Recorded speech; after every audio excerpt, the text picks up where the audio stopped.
If Elmo had a stand ability, what would it be? I don't know.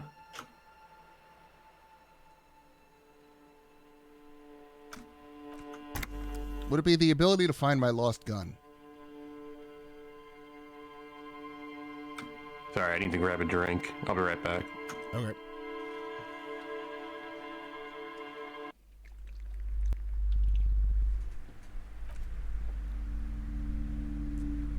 We need to kill more time. Well, that should be easy, actually.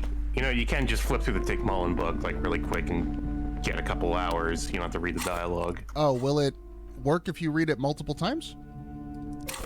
Sure, still a book.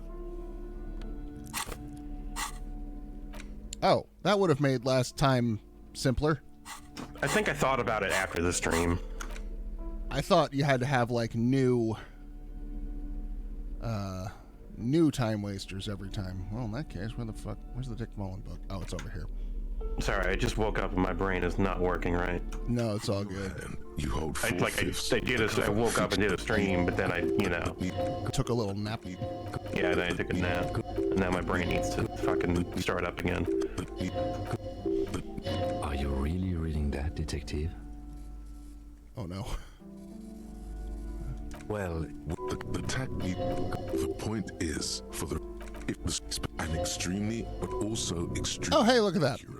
Yeah, time's gone. And not secrets are the currency. Your secrets are unknown, even unto you. Deneuve reveals that Breakthrough imminent. Only outwardly, he would certainly outwardly. The Okay, old police 20, would certainly have the 2000. motive and the means. Outwardly, he would certainly have the motive. Now I'll grab that drink. Oh shit, The old 2100. He would certainly have All right, the we motive should stop. and the means. But the captain walks with a noticeable limp. One evening, yes. Well, that testimony won't be admissible any longer. As the two, I love you. Whatever it is, Mullen never hears the words. A blow to the base of his skull knocks him out. 2141. In this wicked, messed up world. Wait, you just had the opportunity to close the book. I need to kill 20. I need 20 more minutes. The lieutenant figured we didn't gives want to you go a over. quizzical expression when Mullen comes to. Deneuve is dead on the hostel bed next to him. Okay, well now we're there. Yeah. The heat is on, and you'll never know.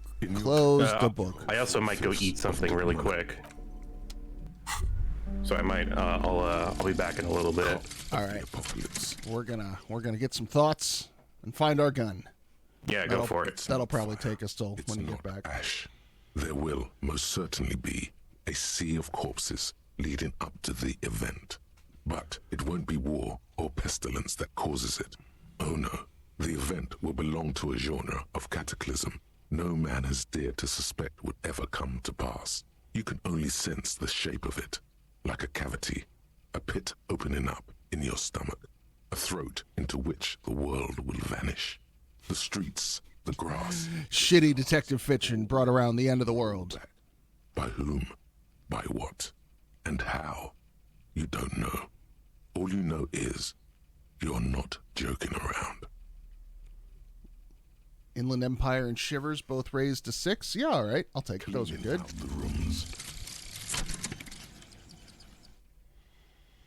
What if you didn't lose your memory? What if? What if something in Martinez came and stored it all away, for you to slowly open one box at a time, so you can choose which parts to keep? Keep almost none of it. Only the flowers on the windowsill. Only the distant sound of a radio. Lose all the actors, the dark shadows. Leave only the still lifes. The blissful distant wash of waves. If everybody knew, you never did. She'll be coming soon. That is all. +1 to suggestion, rhetoric, and inland. All right. It was pretty good. It was pretty good. They've got no downsides, so, like, cool. And the bow collector, we are still waiting on that for another hour.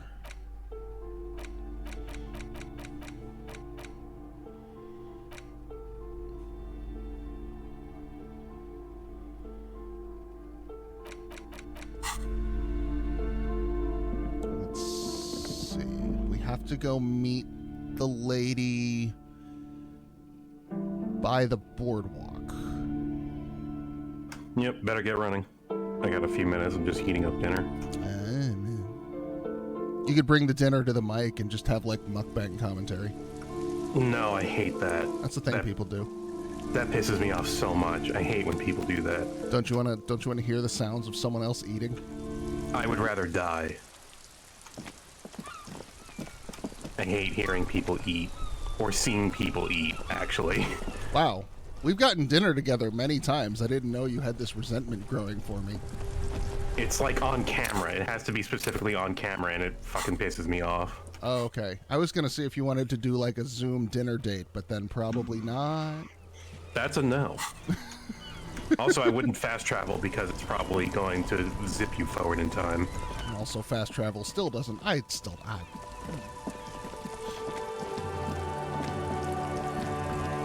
The fast travel in this game is like any amenity on an airplane. It works for 5 minutes, it makes you feel like the king of the world, and then they take it away and you resent its absence. Yeah.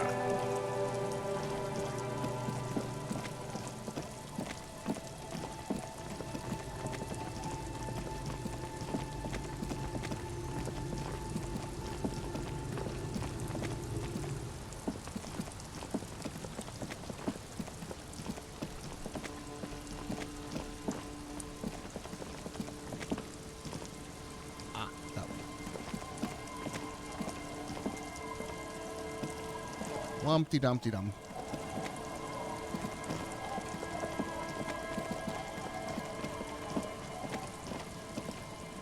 Wonder if there's enough time after we get our gun back. I'm gonna go see if the Communist Book Club is meeting tonight. I feel like there's more involved in that little side quest. Yeah, there probably is. Because I didn't really do much. I just showed up and resented them.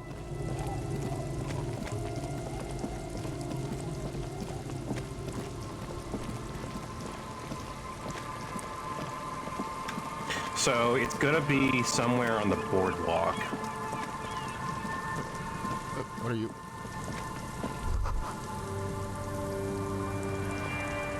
The light vanishes inside the concrete slit.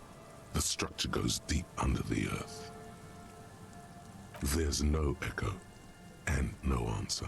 What's in there? Maybe it's just a storm drain for the sewer. All right, I'll be back. All right, I'll be here. Kim, any idea what's down there? No idea. Could be connected to one of the buildings around here. Think we might find Ruby down there? Find her down somewhere. There's an old storm drain system beneath Martinez that's mostly collapsed. Revachol sewage system has been built and rebuilt 4 or 5 times now. In conclusion, she could be under any building. But not in there? I hope not. Exactly 2200. Bazinga. No, ew, gross. Why did that come out of my mouth?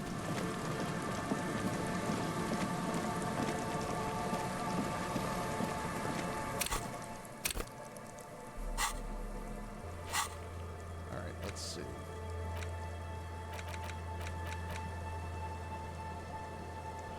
Near the old fish market. Just walk past the fishing village until you see the boardwalk.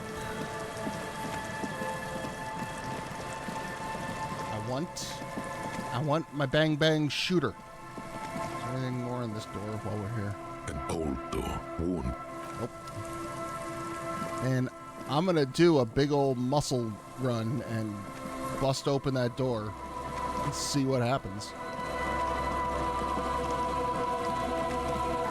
So fortunately, I think while we're just walking around... Is there something here that would indicate a sniper used this place as a nest for taking the shot? Just some urban detritus, a bottle, and a dilapidated old comms tower. I don't see it, Lieutenant W. Freighter. I don't see a person take a shot here and hit something there. In the whirling in rugs. What about the cigarette butts? Those? A smoking assailant who favors to mutire to Astra or Joan? Cigarette butts are everywhere. This is a common brand for all men. Still, you felt it was important enough to make a mental note. That means Something. You didn't pay attention to any of the other cigarette butts on the coast. Maybe the assailant climbed the comms It's not tower. possible to climb that ladder. And even if it were, why? There's no platform up there to aim from. It does look extremely rickety, and wouldn't help much either. There, 1.2 kilometers over the wave-crossed bay, through heavy, dark grey curtains of rain, you see the smallest rectangle, barely visible. It's glowing in the dark night. The lights are on. Glazia must be in there. Looks like she kept her promise not to go out at night anymore. Such a good girl, you think. What about the To warm campfire? his hands before pulling the trigger? Perhaps. But anyone could have made this. The coast is specked with fires this time of year. Truthfully, this seems like a very poor choice to take a 1.2 kilometer rifle shot from. Visibility is awful. There's water vapor everywhere. I think we can rule out Biddable Prime, was it?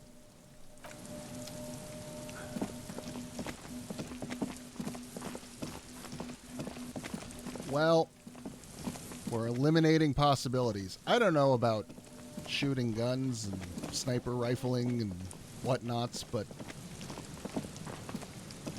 a kilometer is within.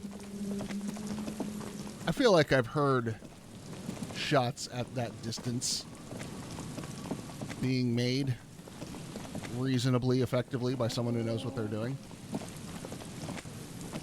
Although we are dealing with like old-fashioned-y fucking like 50s style technology, so maybe not so much back in, you know, post World War II type guns.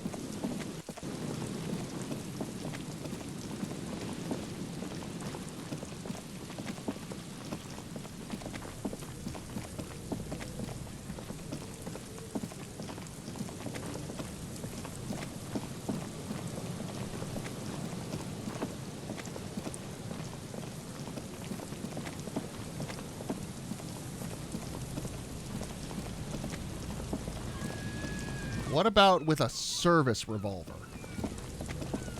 Let's go find us a service revolver and test. Hey, Empress. How goes? We're finally going to get our gun back.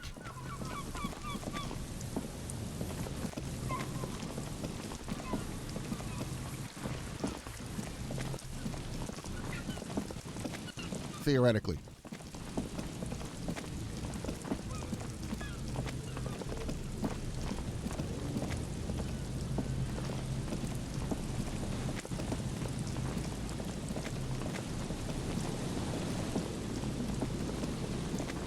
Good day is good. Take the good days when you can get them.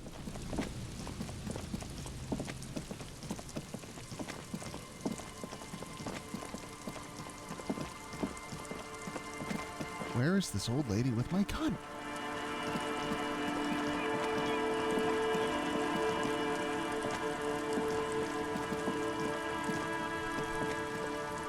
I mean, we got Kim to dance with us, so basically we're in post-game. Like, this is just,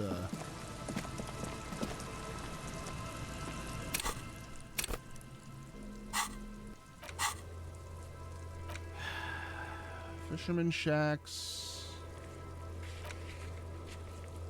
Walk past the fishing village until you see the boardwalk.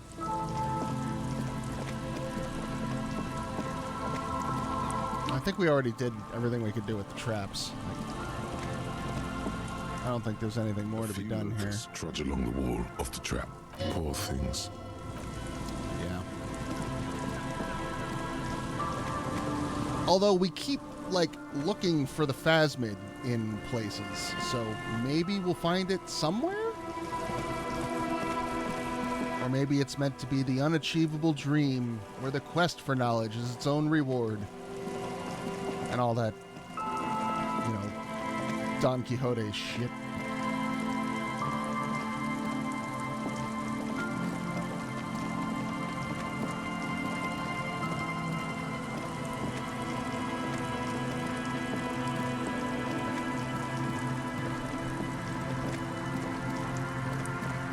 These guys.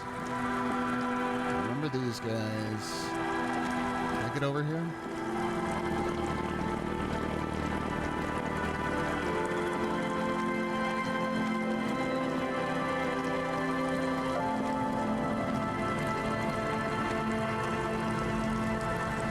Oh, this is the...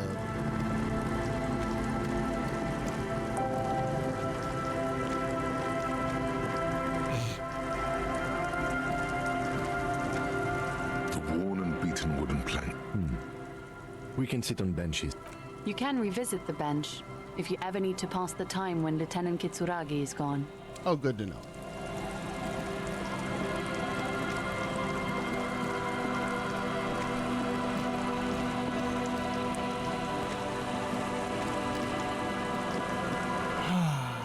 Let's see. How do I get back to where I found that dead body? I haven't checked that part of the boardwalk.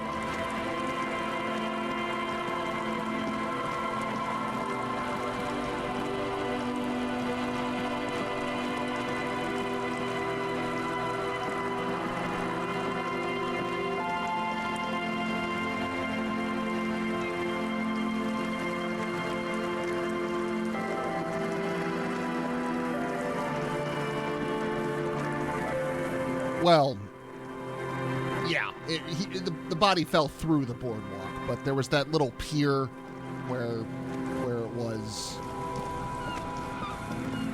Maybe it's up this way.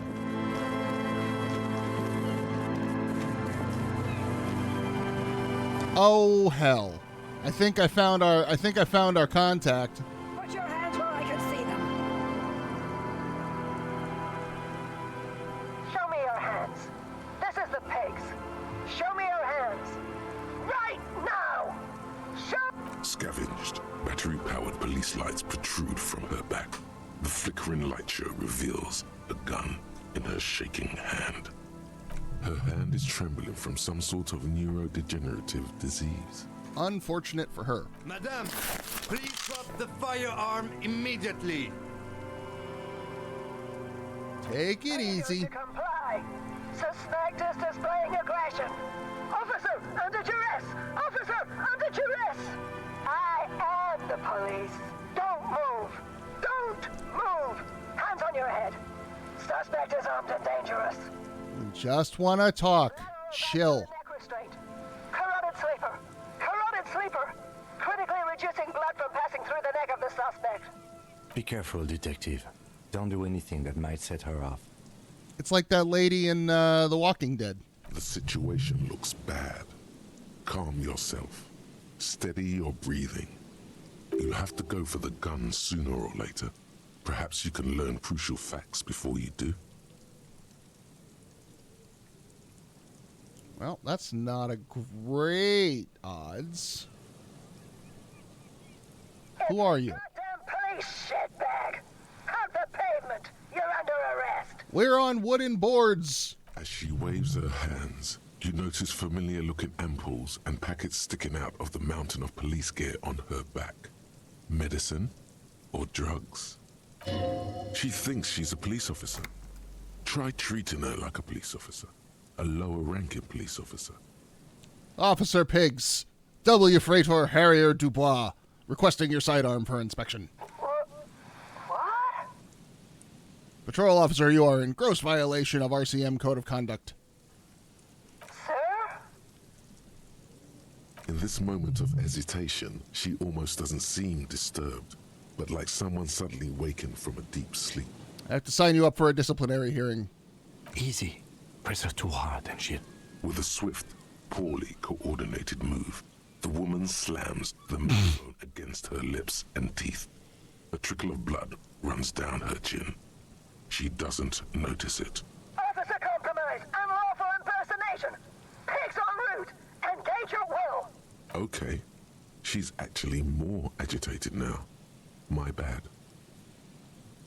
Yeah, got us a point, though.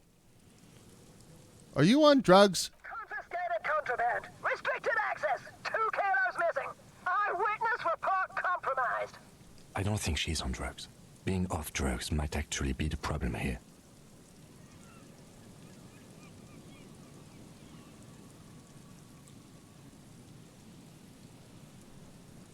Let's deal with this We later. can't leave. A delirious civilian is pointing a firearm at us. Your firearm. You need to solve this. Fuck. I can't go put on my hand-eye coordination close. We can solve this peacefully. Need of assistance! Suspect at large! Get on the ground! Ma'am, please. We want to help you, but you need to lower that weapon. Let's just talk, okay? Reported. Authorized deadly force. Sector, take the shot! Big red key! Big red key! Big red key. That's code for the battering ram. Cop talk. You know this. What happened to make her like this? Loneliness. Yes, sure, but also in a less abstract way. The neurodegenerative disease I mentioned earlier. Ma'am, help. What's wrong? Looks at you, but through you, like you don't exist.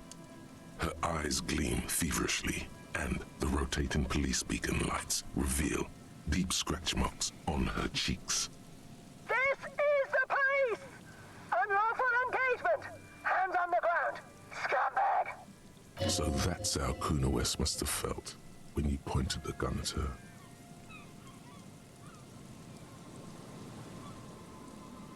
Kim? Fascinating.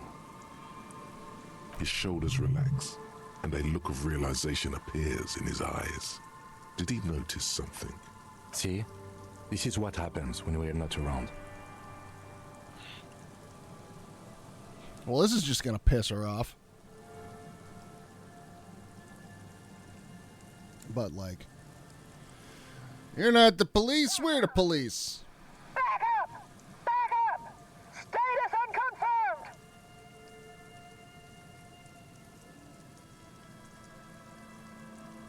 Lieutenant W. Freitor, blah, blah, blah. Oh, no. No. I thought Mr. Moran. Gareth. Aggravated assault! Man down! Officers in pursuit! Eh? There's a scenario unfolding in her head right now. It has nothing to do with what's happening here. What's the situation, officer? Law enforcement compromised! Impersonating a police officer! Does she not believe you two are actually police officers? Here's my badge. License and registration! License and registration! Come in, dispatch! Sector! Azimuth! It's not a code, just disjointed words. Well, let's see what happens. She's frantic, confused, Yeah. teetering under all that gear. There's an opening if you just move fast enough. If not, the lieutenant's got her in his sights. Host almighty, don't count on that. You saw the Bino Cloud can't shoot for shit.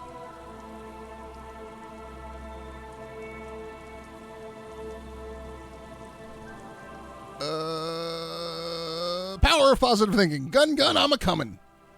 Suicide by cop! Split-second decision! Eat lead, scumbag! Oh my god.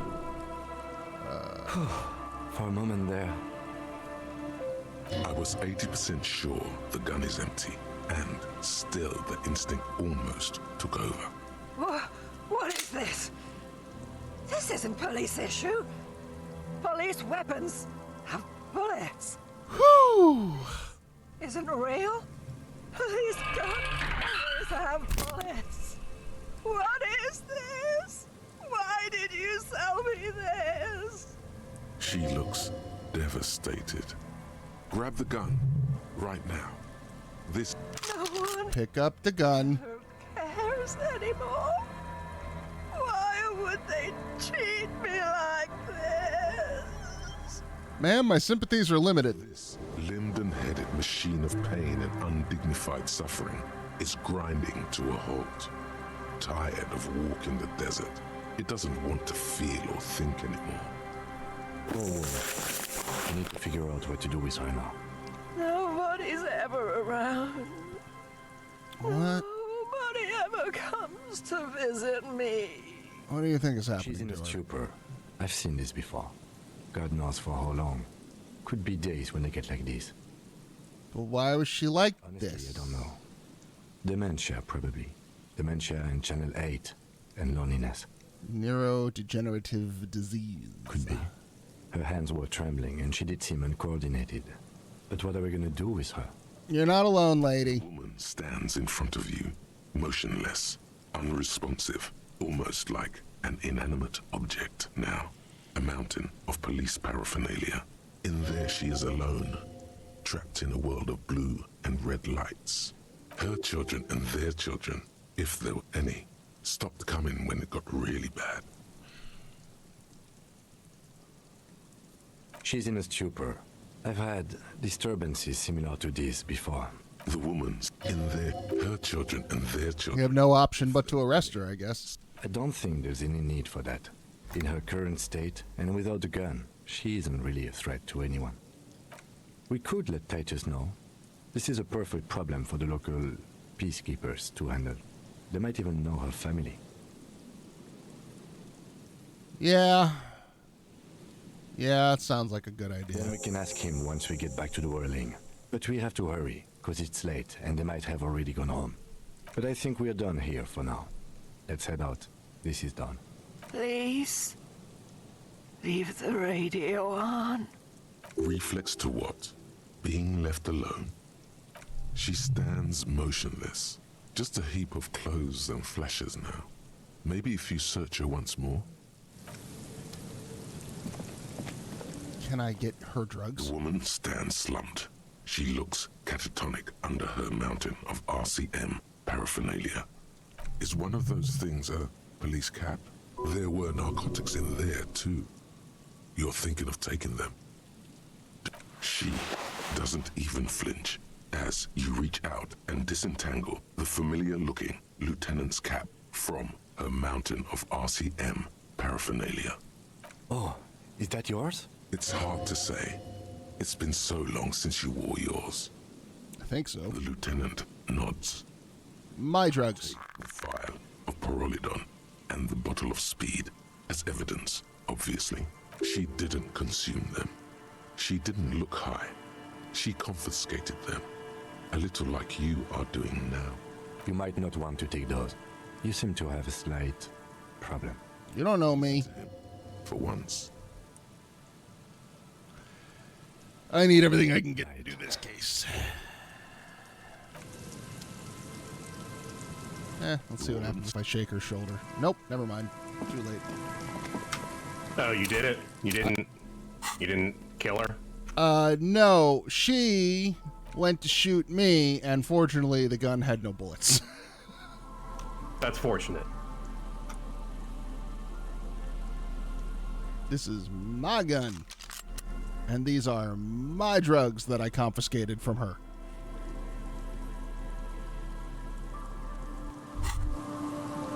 Holding the gun feels natural and satisfying.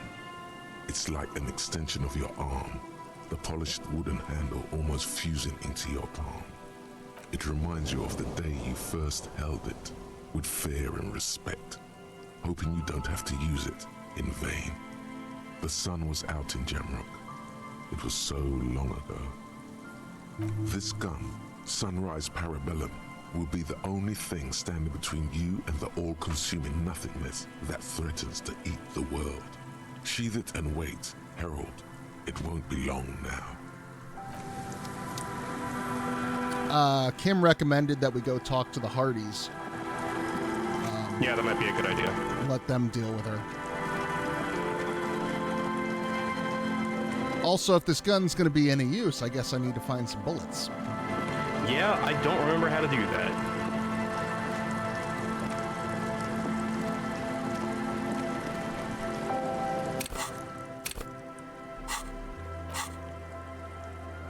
Oh, now I can fast travel.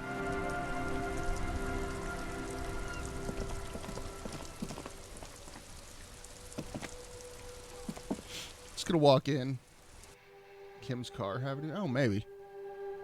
We're right next to it, so we can check.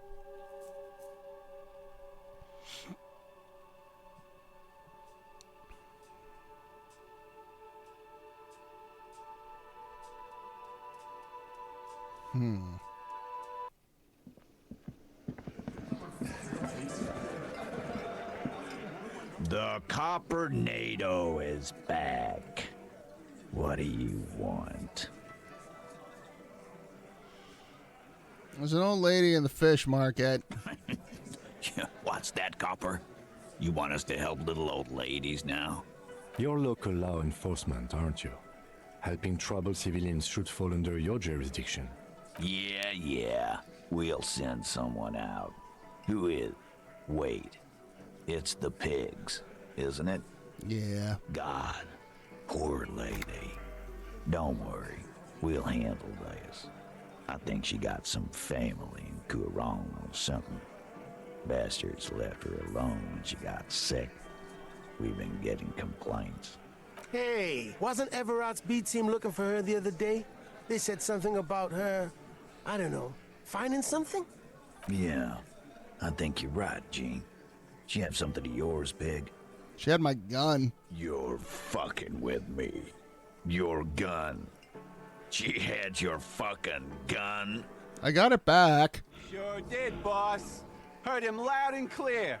The pigs lost his gun to the pigs. Well, at least I can see you got it back. If you have any questions. What's her name? Auntie LaPlante. We always called her. Something LaPlante. Marianne, amigo. Mariana Amigo LaPlante. What the fuck you are playing now, huh? Easy, Al. Don't let him get to you. Have one for Auntie LaPlante, huh? Don't disrespect Miss LaPlante, Copper. She's good people. We all get a little crazy sometimes. Who was she? Was like before. Just an old lady. Her kids moved away years ago. Never come to visit. Never took her calls. She gets out every now and then. She did right by lots of us when we were kids. Always was a little off. But still. Us kids? That must have been ages ago. She was better then. The children kept her together. How'd she get my gun? Get wanted to be a cop, you mean? Oh, how'd she get like this? Shit. I don't actually know. Anyone know why she started acting like a pig? No fucking clue. It's gotta be the crazy. Who'd want to be a pig? I can't help but feel partially responsible for the unhealthy culture that poor woman latched onto. I'm sorry. Yeah, you should be. Whatever, Cole. Don't worry about it. We'll take care of our own. Where'd she get all her cop gear? Dunno. She lives by the water. Shit washes up all the time on the beach. Police paraphernalia doesn't just wash up on the coast, people. It's not like we dump it at night. She bought it, collected it. Station 41. A man carries a crate of rusted, unused badges. You think these would net us something at the annual auction? A balding detective drags a comb futilely across his head. Shit, who'd want those? Just dump them into the river. Well, thanks for helping us out, Titus. No problemo, cop man. We take care of our mentally ill here in Martinez. Ain't that right, boys? Sure enough, we're the real heroes on these streets. Well, I got you. Anything new about Ruby? What? You know what she's doing with Ulan frequencies? The what now? I have no idea. Boys? She said she's building a pale emitter. A pale emitter? What? We were talking about radio equipment. She said she's doing Ulan frequencies and a pale something. Why would you want to... I don't know more. This guy barely understands what he's talking about. There you have it. Pale something. It feels like you'll get to know soon enough. That doesn't sound good. That sounds incredibly dangerous. What's the bow collector? The bow collector. It's early in the morning. The world is dark blue. The sparks light her face, a delicate composition of triangles. The streets seem to grow longer, like in a dolly zoom. And there's something in the air, as you stand there and wave back at the shapes growing smaller and smaller. Something that has always been there. I love how in this alternate 1940s they know what a dolly zoom is. Carrying your signals. Everybody knows what a dolly zoom is. Messenger. +3 to shivers. Everybody. Wow.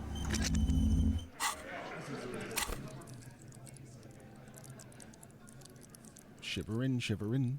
Yeah, all right.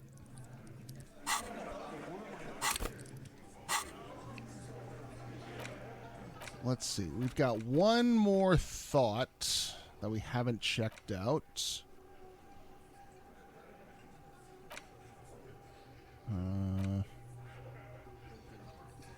Critical success and failure thresholds lowered by 1. That's actually pretty good. I like that.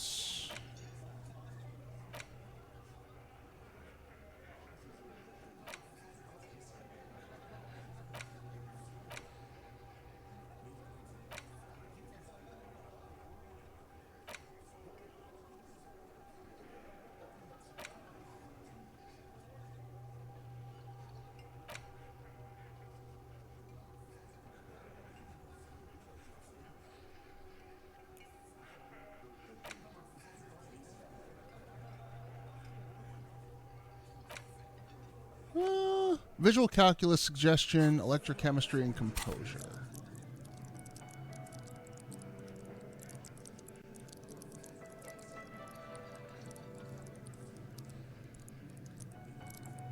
Suggestion, electrochemistry, and composure.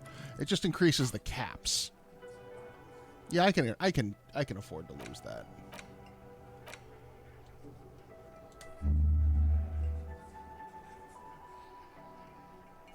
There's still a lot of ceiling on those, even without that extra point.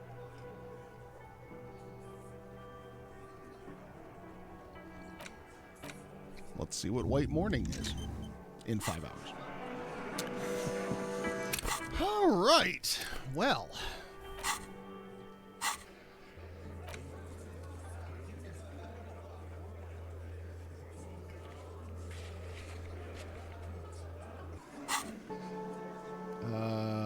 Let's see. It looks like we need to do a briefing with Kim. Yes? Tell me about the case. What do you want to know? What did your preliminary information say about it before you came here? You mean like a brief? Brief, yes. 3 days ago, the RCM Emergencies Desk received a report about a security guard who was found hanged in Martinez. This feels like something that I should have done when I first met Kim, huh? Behind the whirling and rags. Yeah, I don't think this is useful to us at all. The cadaver had been there for 4 days. No one had come to investigate. During that time, the victim had been stripped of his belongings. The caller did not identify him, but used the word lynching. Yeah, they know that. Classier, as we've come to suspect, didn't identify themselves in any way. The tone was muffled using a device of some sort. The desk. There's a strong prejudice against involving the RCM in what's seen as union matters. The Dock Workers Union is the de facto police in Martinez. Yep, I get it. Just to be clear, we are police officers. It's our job to find the killer. That's the case. Uncover and arrest the killer. Good to know. All right, well.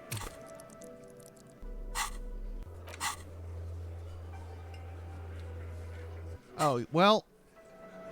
Empress mentioned looking in the car for bullets, and we could also call about the armor again, see if we got any information there.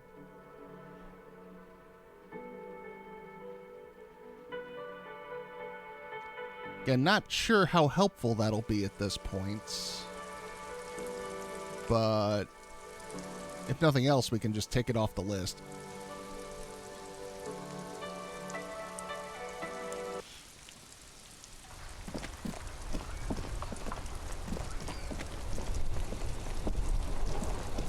Inside, you see a set of steering levers, a radio microphone, a pull-out toolbox, a metallic pull-out toolbox, slides. This is Precinct 57. How may I assist you? Yes, I got the mercenary's name and a few biographical details. Are you ready? The lieutenant leans in to listen, notebook in hand. I was born ready, baby. That suit of armor was issued to an Oranese citizen named Ellis Cortenaer. That's ELLISKORTINAIR.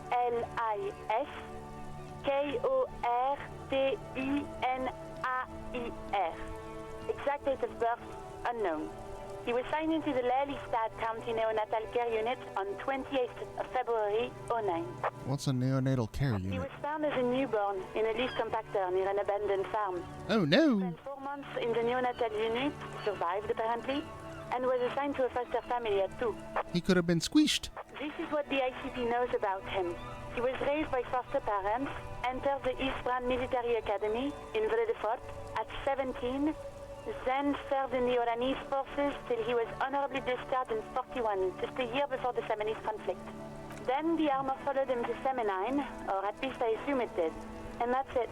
There are no records of his employment in Crenel, or any of its other incarnations, or him even entering Revachol.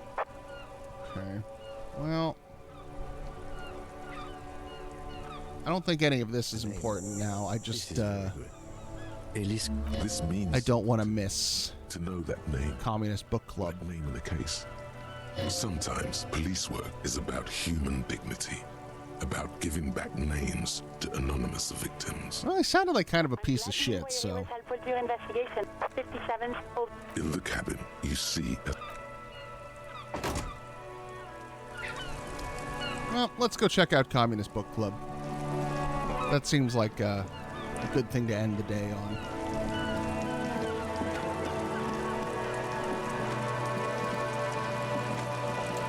So what's our main goal now? I guess find Ruby? I'd say you have other priorities. I mean, the goal is don't get murdered by the tribunal. Farewell, Schoenjäger.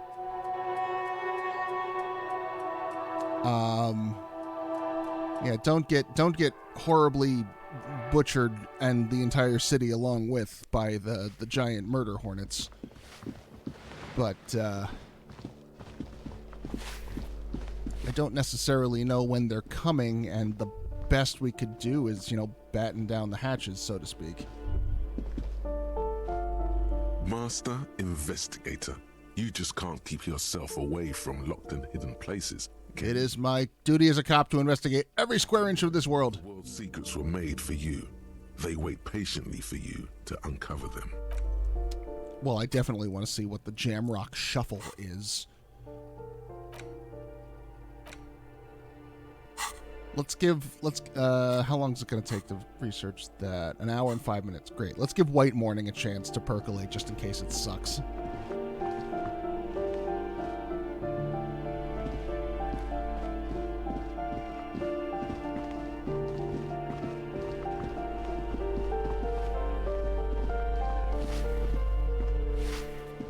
Ah, there we are.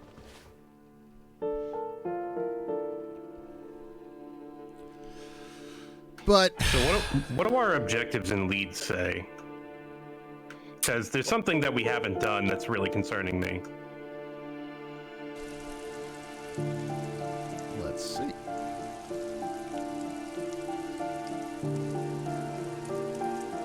Once we get past the there we go.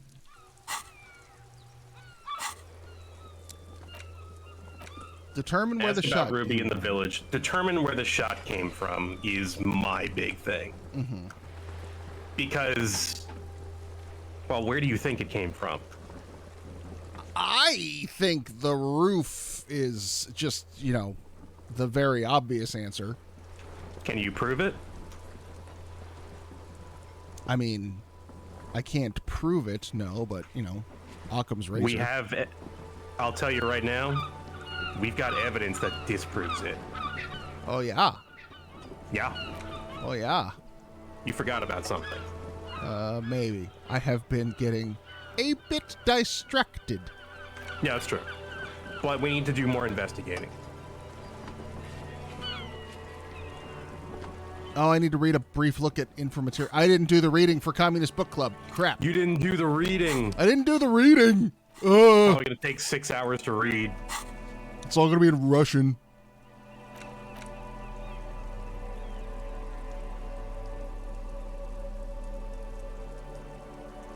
So you're still holding your gun. Of this pocket-sized volume features a swirl of orange, yellow, and green. The title, A Brief Look at Inframaterialism, is set in an authoritative yet approachable serif font. What an interesting color palette. It's vibrant, yet somehow leaves you ever so slightly nauseated. On the inside jacket flap, you find a brief summary. What is inframaterialism? A highly theoretical branch of Mazovian communism? A collection of mystical ramblings by a discredited revolutionary? Or possibly both? This brief Probably both. TM introduces readers to one of this century's most fascinating and misunderstood theories in a concise, jargon-free manner. So far, so good. To the table of contents. The guide itself is divided into several sections with seemingly esoteric titles like Effects of Plasm on Root Vegetables and Mental Projection and Transference. There's also a brief introduction about the life of Ignas Nielsen. What? I thought this was about communism. Admirers as the evangelist of the revolution, and to his even more numerous enemies as the apocalyptic Shrike. Ignas Nielsen remains one of the most controversial and fascinating figures to emerge in the years of the anti-centennial revolution, second only to Krasmazov himself. During his unparalleled life, he helped guide a revolution in one country and found a new state in another. Along the way, he committed some of the most notorious war crimes in an era famed for its atrocities. And yet, his most fascinating contribution to history may be the most overlooked. His theory of ideological plasm, from which his followers and successors developed the school of communism known as inframaterialism. Oh, I'm fascinated. If you're like most people, you probably believe that your thoughts reside in your brain. Fuck yeah, they do. That's not right at all. Oh, good. Thoughts don't exist in the brain. They float. Yes, the collective unconscious. Of course. Yes. I can tap into the morphogenetic field and, stuff happens. And do magic. Do something. Wrong.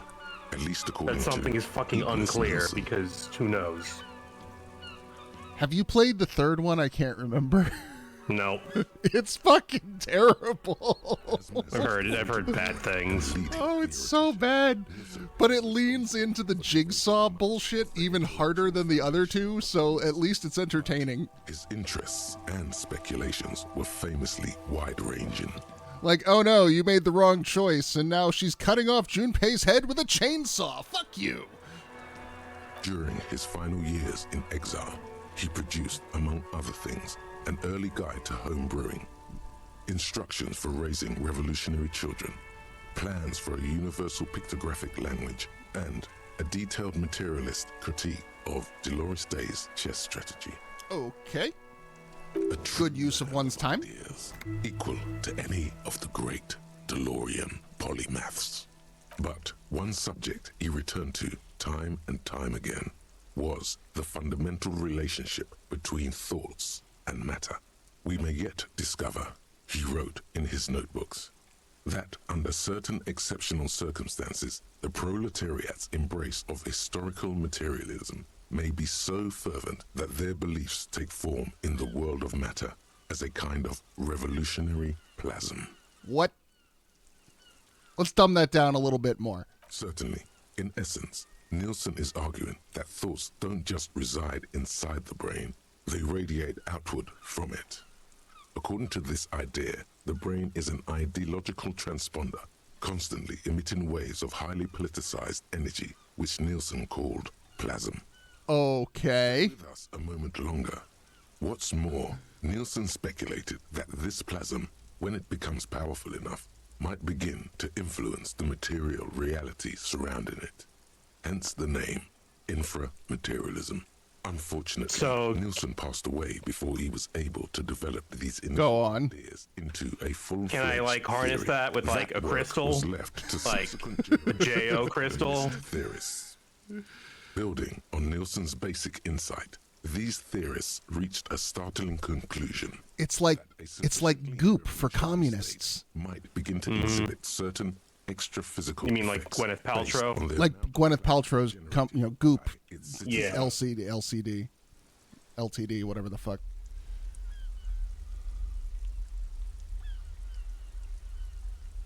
I mean, sure, yeah. This is a world where entropy is a tangible force, so maybe. So if enough people just believe in communism, it'll come true.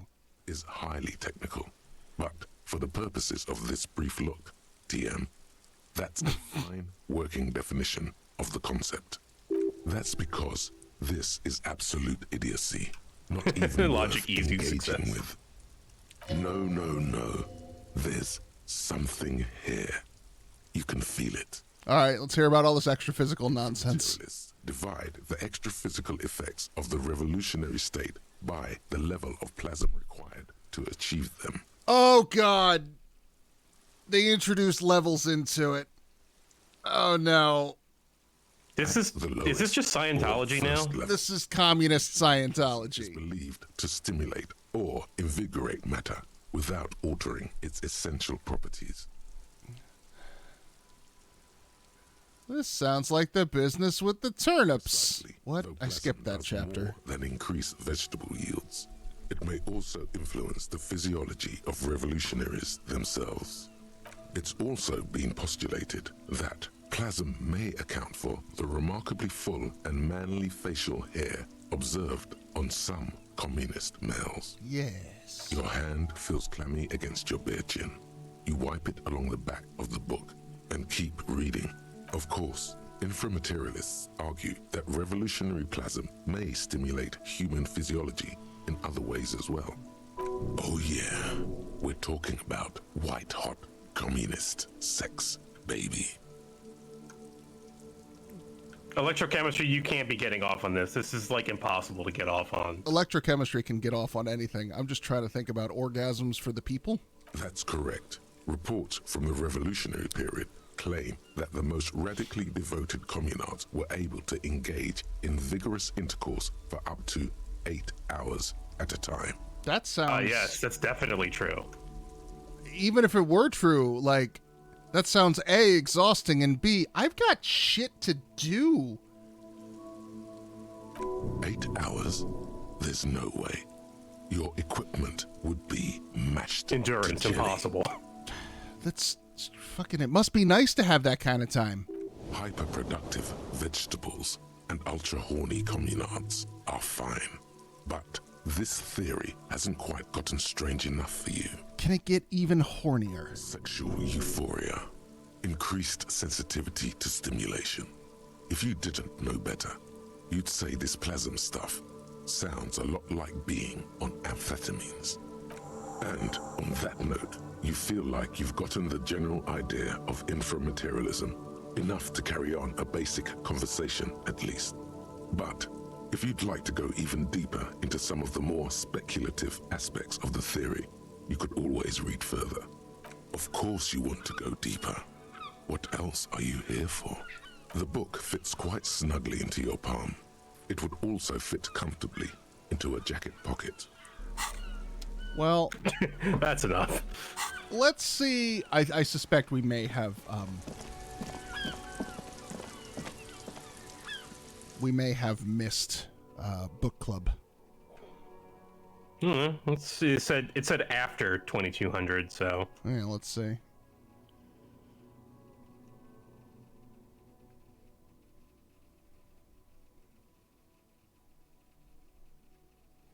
Tell me more of your plasm. Oh, nope. Nerds are here. You're back.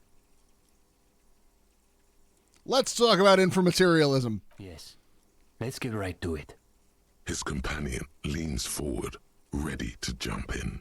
These two are full of interesting stories and rumors about Nielsen, Mazov, and their revolutionary exploits. Half an hour passes, and the conversation gradually wends its way to some unexpected places. A cool breeze coming off the bay wraps itself around the Capeside apartments, in a nearly forgotten part of that glorified construction site, surrounded by rusted pieces of scaffolding and walls of faded tarpaulin. A detective of the RCM debates the intricacies of an abstruse theory with a pair of university students. But if it's true that this individual possesses so much capital that light literally bends around him, then that must mean that the capital produces its own form of plasm. In Innocence of Capital, Puncher and Wortman argue that communists must possess as little capital as possible in order to keep their thinking undiluted by its influence. Watch out. You call yourself a communist, and yet you've been accumulating a suspiciously large share of capital in just the last few days. It's almost certainly distorting your thinking. Again, he was just a regular high-net-worth individual. There was nothing extra-physical about him. He was a glowing corona of light. Now the breeze has subsided. All is still except for the last bits of steam rising from the coffee pot. Well, on that note, I think we can call it an evening. No, wait. Can this really be the end? You feel like you've just gotten to the real stuff. Yes. One of our better discussions lately, on the whole. Wait, that can't be it. What do you mean, is that it? You've done the reading, we talked about it. What more do you expect from a reading group? What if I have more questions about communism? You could always ask, I guess. You probably won't get a better chance. Honestly. But it's getting late, so maybe pick the most important question. Heroic rhetoric. Red check. I need a minute to think about it. Come on. We have things to do in the morning. Go for it. Yep. All right, here we go. 7. We're devoting all your available brain cells to coming up with a question about communism. Diverting all your Scratch brain that. cells. To coming up with the question about communism. The alpha and omega of communism questions. And that question is... Are women bourgeois? The young man gives you a slightly confused look, as though he's sure you asked something else and he simply misheard. No, he heard you crystal clear. Somehow, it sounded even worse out loud. He wants to know if women are bourgeois, Stepan. Yes, I heard him. Give me a moment. What makes you ask that question above any other? Because I can't handle them. Maybe your problem is that you think they're yours to handle. You ask that question because you're still under the influence of ideology. That's natural. You're like a fish that's only now discovering that her whole life has been dictated by the movements of sea currents. That's what ideology is. It's like there are these invisible forces everywhere, pushing and tugging you this way and that, and you don't even know they're there. What does this have That's to the do most sensible thing he said the entire time we've been here. This is fair. What does this have to do with communism? Everything, man. That is part of the communist project. To destroy the ideological structures that reduce men and women to these hollow shells of identity. Do you know the story of Dobrova and Abadanais? I thought that was just some gibberish you made up for the passphrase.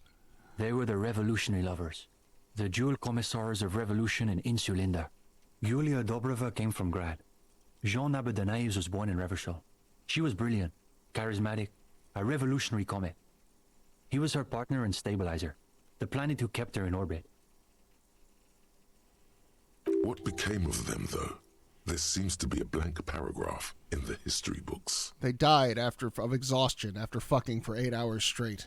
It's from them we get the notion of dual leadership, the Decomptage, Revachol's truly great contribution to revolutionary thought. I believe it even persists in some form in the RCM, even to this day. What happened to them? They died on their own terms, like real revolutionaries. There's a lot to say for that. Kim, is that true? I had no idea its origins went all the way back to the revolution itself. But it makes sense, in a way. So you're saying women are only bourgeois because of ideology? There's more to it than that. People still make their own choices. It's a matter of being aware of what's influencing them. So what's this question say about me? Yes, that's the question you should be asking yourself. His companion nods, but offers no further solace. I feel like I would have had more bonuses if I read more of the book. I need time to think about all this. The young man nods, but says nothing. He appears to be distracted by something. He's wrestling with some question of his own. He's lost in his own thoughts. You wonder what silt you've stirred in the bottom of his soul. Well, I guess we're off. Wait a minute. If you don't mind. We wanted to get your opinion on something. A few little changes we've been thinking about. What Nothing too kind of major. changes? We were talking potentially about relaxing some parts of our admissions process. It probably would help if you didn't make people go through a whole interview just to join. That's interesting. I thought people loved group interviews. You were fucking wrong. I thought so too, but perhaps we overdid it, just a little. There was another thing. We were also debating putting up some posters around town. Though some of us maintain that advertising is an unacceptably bourgeois tactic. That's what makes it so beautiful.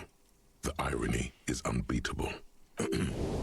As a noted art cop, you definitely have an opinion on this. As something of an art critic myself, I support the poster plan. Glad to hear it. I was thinking we might be able to get Cindy to design the posters. I guess no one could accuse Cindy of having a bourgeois aesthetic. Plus, I've got the perfect place in mind. Put some more coffee on, Uli. We've got a long night ahead of us. We should probably get Cindy in here too. Oh, and Gendarme. One last thing. I've been thinking about what you asked before. About women, you know? Not that it's any of my business. But it sounds like this question is really tearing you up inside. It is tearing you up. It's like there's a tiny, hateful beast shredding your very soul. So, good luck with that, I guess. Thanks. Thanks. Oh, about what you asked. I just want to bring it up one more time just to fuck with you. Night.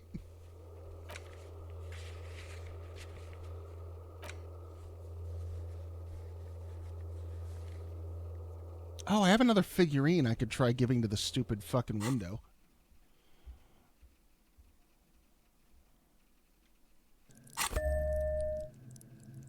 No. You just put another point into. You can revert. Yeah, there you go.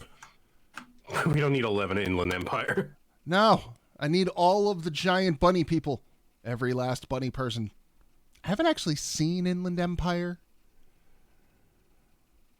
Neither have I. I've only seen... The only Lynch stuff I've seen is Eraserhead and Twin Peaks. I'd recommend Blue Velvet.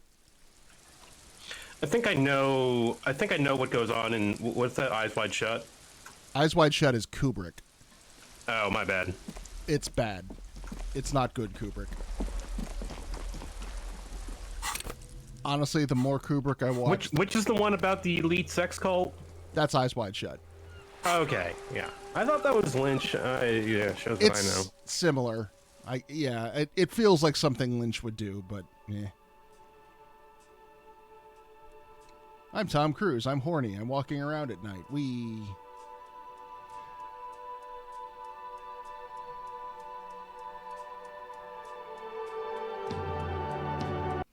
The more Kubrick I watch, the more I just think I don't like Kubrick very much. Clockwork Orange was good. Every time I watch... I like Dr. Strangelove. Dr. Strangelove's good. Every time I watch The Shining, I like it less. I haven't seen The Shining.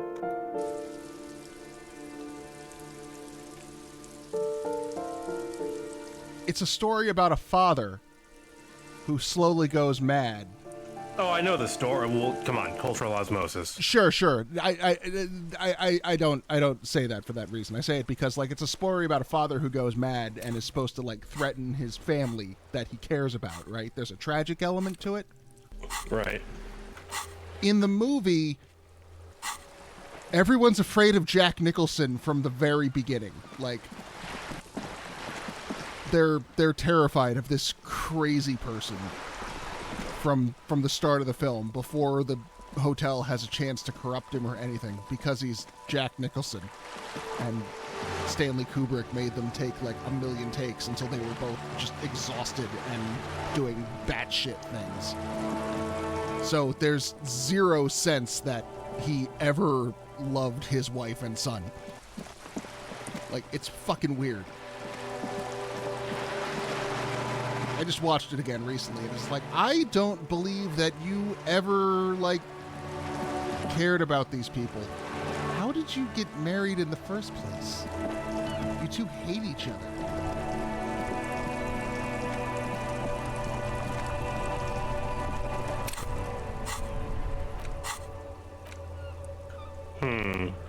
So I looked up where to find bullets. Oh? There's 2. 2 in the whole game? Yeah, I think there's 2 in the whole game we can find, according to just a random But that seems right to me, because I found a bullet. I found one somewhere, and we may have already found one. Unless we need to have our gun to find it. Can I shoot the dice?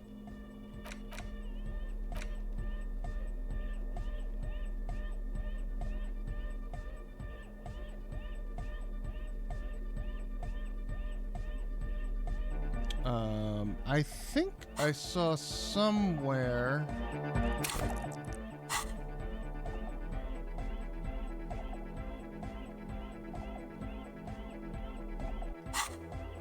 I think I saw, like, a bullets counter somewhere. Yeah. I don't... Oh, there. I've got 1 bullet. Cool. Good. Where did that come from? Well, since you've got 1, I guess it can't hurt to just let you know. A precious and complex wax. Why? 1 is in, remember the apartment building, the bust of Krasmazov? Uh-huh. And the lounge jacket? Of humanism. Yes. Above you. So, there's a bullet there, which I think we got because we've got that jacket. Yeah, that must be the one we have. I think the other is in the shack in the fishing village, which we do have access to and we'll be returning to soon. Our sleeping place. Yeah. I think it's under a floorboard or something.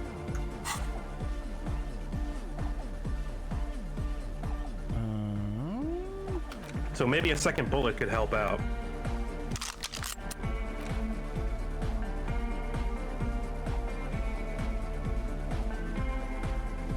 Let's see.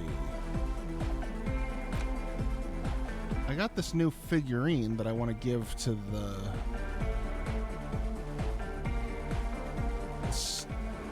Well, I don't think Dolores Day would accept that figurine. It's of a communard. Oh, okay. Well, right? Didn't it say you can't do that? I guess.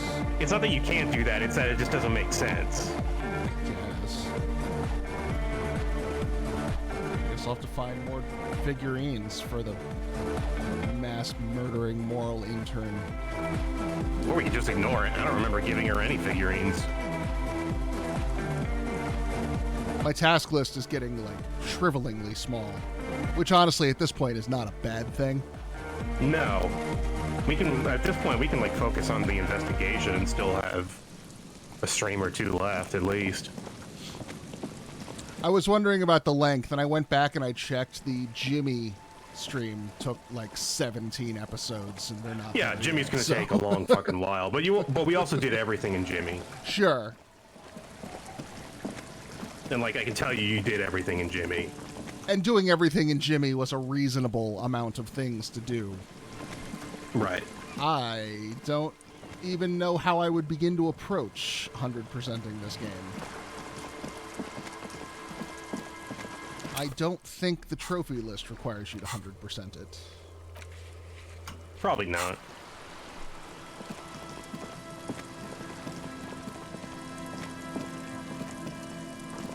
I've been trying to avoid looking at the trophies on this one since most of them are big content spoilers.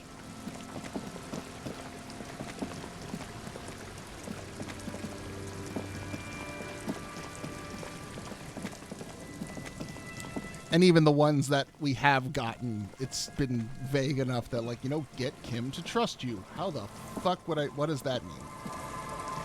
Like, mechanically speaking. I'm still not sure how I got some of these trophies, but I did it by being a good person for this the shack? Yeah, this is it. It's getting late and it's snowing. Time to call it a day. Night, Kim. Good night, officer. We'll meet in front of the shack in the morning.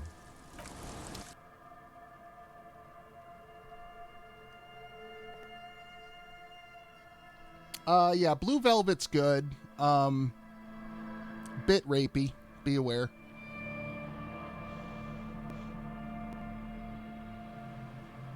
That's funny, because every time I hear that, I think Perfect Blue, which is also Perfect kinda Blue's rapey. good. Bit rapey. Yeah, well, I mean, there it is. As you look at the floorboards in this corner of the shack, it's clear one of them isn't quite level with the others. The edge of a floorboard. It's like next on to a it film, looks though, or on a scratched. film set, but not like, it's like part of the scene, right? Yeah. Perfect Blue is a Satoshi Kon film about a woman who is part An of idol. she's part of like a pop band, and she wants to become an actress. Like, she wants to mature her career, and the first role she gets is a movie where her character is raped, and it Kinda starts fucks with to damage her. That and the fact that she's being stalked in the real world, and she starts to kind of lose touch with reality. It's a very good movie, incredibly It's fucked really up. good. It's kind of fucked up, but it's handled really well. Yeah. You can barely make out. Like, the mixture Satoshi of was always sand very and good with that sawdust stuff. below. Like, even in, because Paranoia Agent's my favorite thing from Satoshi. Still haven't watched And that. oh, that's incredible. 13 episodes. Nothing It's real particular short. catches your eye. Looks like more reeds. There might be something hidden inside the sand, though. That's one of my favorite. It's one of my favorite like animes. Period. Something. I don't have a lot. Someone's Perfect Blue is the film that Darren Aronofsky bastardized to make Black Swan. idea. Okay. And I like Black Swan. Like, I think it's a fine movie. But Satoshi Kon did not appreciate that at all. He was on record as being very pissed before he died. You stick your hand in and start combing through the sand. Dry, not like outside. Fine dust. And then something hard wrapped in paper. A small cylindrical object. You pull it out. A bullet. A 9mm bullet, to be exact. Fit for all muzzle loaders of that caliber. Like your own Villiers pistol, for example. Not for the murder weapon? Floorboard isn't interested. Maybe the washerwoman is. You have enough to confront her with. Holding the bullet, you get the feeling this isn't ammunition against you. It's for herself. Well. Okay. 2 bullets. And now for the gentle repose of sleep. The bed is comforting, if a bit run down. Still, you've earned a rest. Yes. Into the peaceful and relaxing. The place feels almost like home now. Quiet and dignified around you. A new life by the seaside. You're incredibly tired. The darkness and warmth come fast. You're falling asleep. It's easier this time. Drifting off, your head has found a comfortable indent in the pillow. Your legs and your torso feel like lead weights sinking to the bottom of the sea until they're suddenly light. Limbic system, will you sing me a lullaby? This respite, you've earned it, brother. Bask in the darkness. Let it swallow you up and swivel you around while you forget everything you've managed to remember. Is this the last dream? No, this is the one before that. We'll just keep cycling it for you if you don't mind. As long as we can. Spin it like black yarn. Remember what they Enjoy said. while it lasts. They're trying to keep you from the last dream. Yeah. Thank you, darkness. You're welcome, Harry boy. You earned it. Fall into a deep, uninterrupted After sleep. centuries of darkness. That might be the most ominous thing, though. Rings. But what's this? You actually So, rested. There's no time to cuddle with your pillow, however. so I don't imagine this game ends with Harry surviving. The world. No, we'll find out. And from a gameplay perspective, we'll keep cycling it as long as you need. Makes me think that this is the last day before the point of no return. Okay. But if you don't want to go past the point of no return, you can just keep going through this day over and over again to do shit. Maybe. Is my thought. Is what I get from that.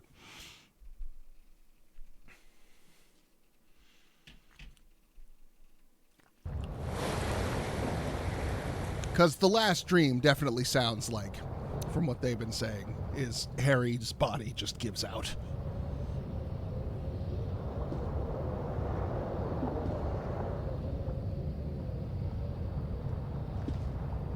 On the table, you see a bowl of water. I wonder what happens if you just don't go to sleep and you stay up until 7:30 the next day. I don't know. That's a lot of time to burn. Yeah. You'd probably have to deliberately read the same book over and over again. I could just read all and all about the inframaterial plasm. Oh wait, no, you can sit on the bench outside the whirling and pass an hour at a time on the bench when you don't have Kim with you.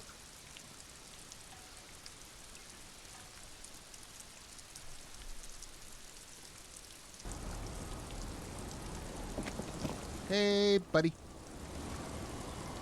Yes?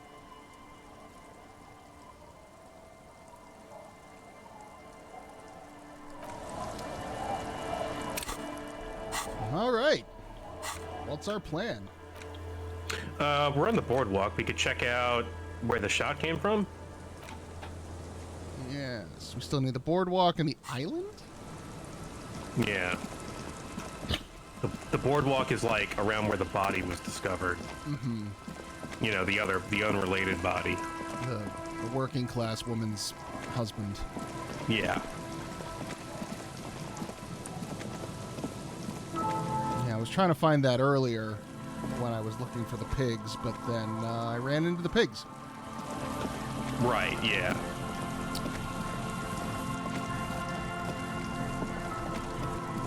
Oh, not that way. I have no idea what they mean by the island. I don't think I've seen an island. It was in our description. Look at the map.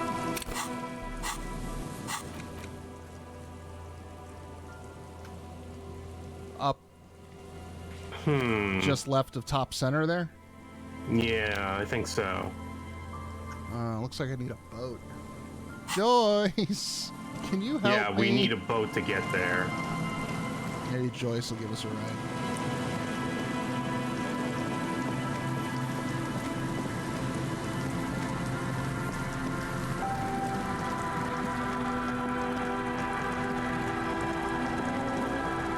Here we are.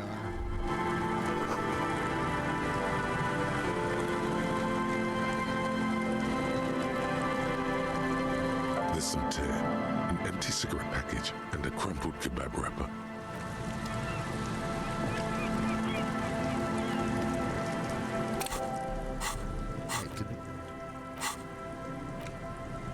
Oh, there was a new marker on Ask About Ruby in the village.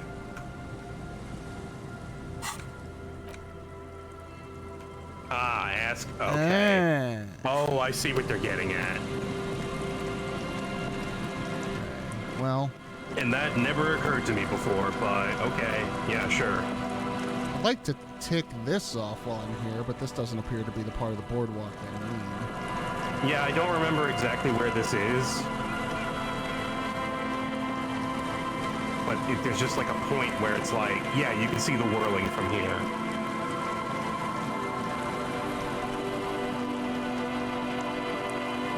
Under the boardwalk.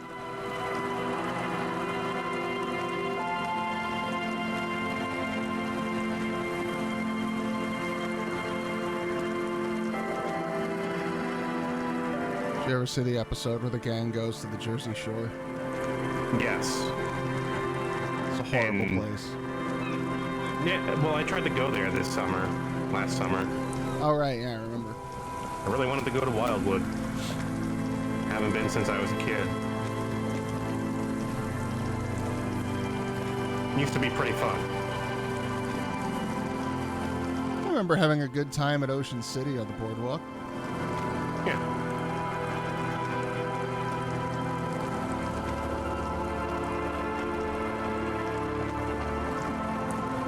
Yeah, what's the shore like when you can, like, drink and party? And...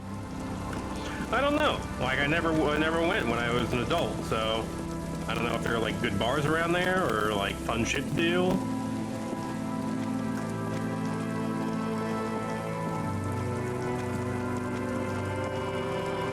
Yeah, well, we're past the boardwalk now.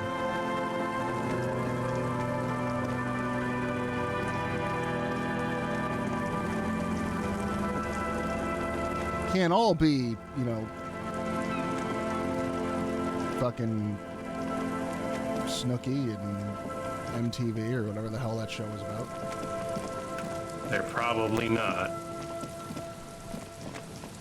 It exists, but there's other people.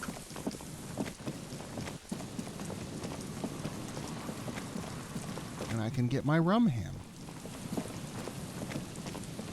Was that the episode with Rum Ham? That was the episode with Rum Ham. Oh yeah, and they float out to sea on an inner tube. Yeah, that's really dangerous. You will die. I got dragged out to sea once by the undercurrent when I was a kid. Almost drowned. Joy. My drunk grandmother was on the beach, didn't realize what was happening, just waved at me like, oh, he's playing, he's having fun. Fuck. Meanwhile, wait, which way are you going? I was just kind of like trying to skirt around the boardwalk, see if I could find the possible shooting location, but... Look at where we are on the map, though. I think it's impossible from here. Probably. Let's go talk to the washerwoman. If we have questions, we should go back to Clausier's room. That's fair. And like look at that thing again. Policeman. I hope the waves don't keep you up at night. What can I help you with? What's with this bullet? Damn that girl. And without anger, a long and harsh life has taught her not to buckle under pressure. A bullet? You didn't put it there, did you? She did. Gone and hid things in there? She's usually a good tenant. And not a stupid one either. Who? Yes. I let my room to that Ruby girl. As I've done before when she's been in trouble or just looking for solitude. I've made it clear. We welcome all kinds of people here. When was this? She came last Friday, left on Monday in a hurry. What has she gotten herself into? That girl? She seems genuinely worried about her previous tenant. She's seen her hiding out from trouble before. But this seems different. That's for the police to find out. Right then. Please answer each question to the best of your ability. Oh boy. I have a few. All right. You said she left on Monday. Yes. Early with the dogs. Around 8 o'clock, I think. She probably heard the lieutenant's Kanema drive by, and it woke her up, just like it did you. Kim, that thing my brain just said. Yes. That is a downside of having a 130 kilowatt engine. It lets the bad guys know when you are coming. Is the room exactly as she left it? Cleaned it, like I always do. Was there anything else in there? The truth, sire. What is this Ruby like? She's good company. Knows how to talk to an old woman. At my age, you don't get a lot of quality conversation. So I really appreciate that about her. This Ruby is an old lady whisperer. She knows how to work the village elder, unlike you. Hey, shut up. Did she talk to you much during her last stay? No, she was mostly silent this time. Kept to herself. What do you mean? She tried not to let it show, but I could tell she hadn't come to fish.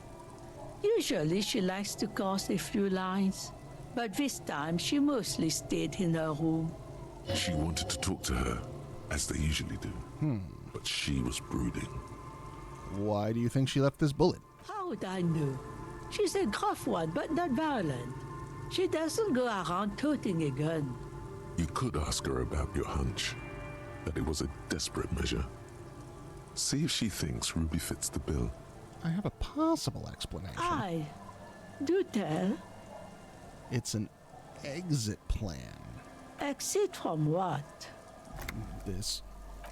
The lieutenant stops writing for a moment. He looks at you, then... I don't know how to transcribe that. No, she's a fighter. Not a quitter. Like you sometimes get, son. Hey! She really believes that. I heard she was a heavy drinker with anger issues. Nothing of the sort. Sure, she was no stranger to the bottle. She fit in that way. But I only knew her to have a beer on the beach while watching the sunset. The sun sets for everyone. She isn't what you'd call a drunk. Even offered me some from time to time. Said it was part of the communal life. But I never saw her lose control of herself the way some people do. Did she have any technical equipment with her, like radio stuff? Not that I knew of, though she was into nice music. She once showed me a few mixtape milieux she'd made. Although I guess she was pretty handy with the mechanical and technical stuff. Even fixed the heater in the shack. You should be thankful for that. I am. She may simply have kept the equipment elsewhere. Well, we know where the equipment is, I think, right? Yeah. It's in our truck. Yeah. Where did she go? I don't know. Further up the coast. She tried to leave quietly, but the hinges on that door screeched like a cat in heat. Woke me up. I heard her rushing in those heavy boots, heading up north. It's a peninsula. She might be trapped. You'll never find her, you know. She knows the coast like the back of her hand. You only just arrived. I wouldn't worry about that, ma'am. We are persistent. Yep, further up the coast we go, then. You sure you would rather stay here? Get a nice cozy fire going in the heater? Seems like a better idea to me. The Feld electric mural. You feel like you should go look at it again. Step closer this time. Really? Interesting. That's where that guy was like... Officer, if you do find her, please where he be was, easy on her. like, showing his son. She really means it. Yeah. It's an honest plea. She's a good girl. Whatever she's gotten herself mixed up in.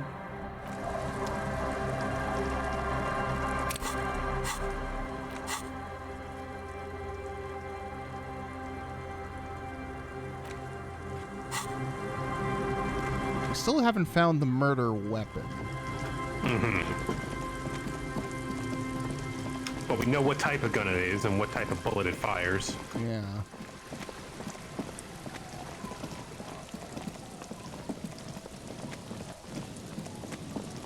But it's also like...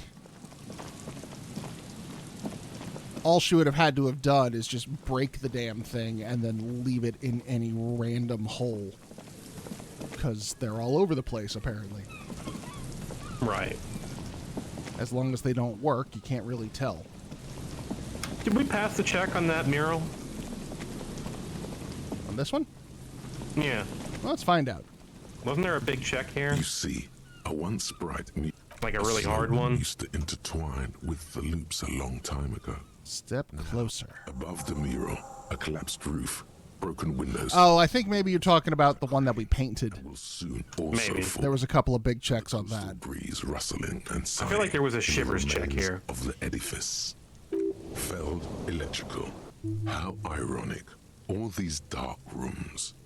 Feld Electrical, you only know them as a small company that makes ink cartridges. Looks like they used to be big. There's something in the wind. Sometimes the only way to go forward is to fail first. Why do I feel like I know this place? Indeed. Somehow you knew it was here. An urban ruin, gutted by looters that once used to consume money and dispense warmth and light. You felt it before when it rained in Martinez. and you felt the cold of the rain. The feeling persists. It has been in you ever since. Could Ruby be in there? She could. Or she could be in the identical room over there, or in that boat shack, in that church tower, maybe. Why single out this one? Ah. This, you mean? Wow. I got a lot of bonuses.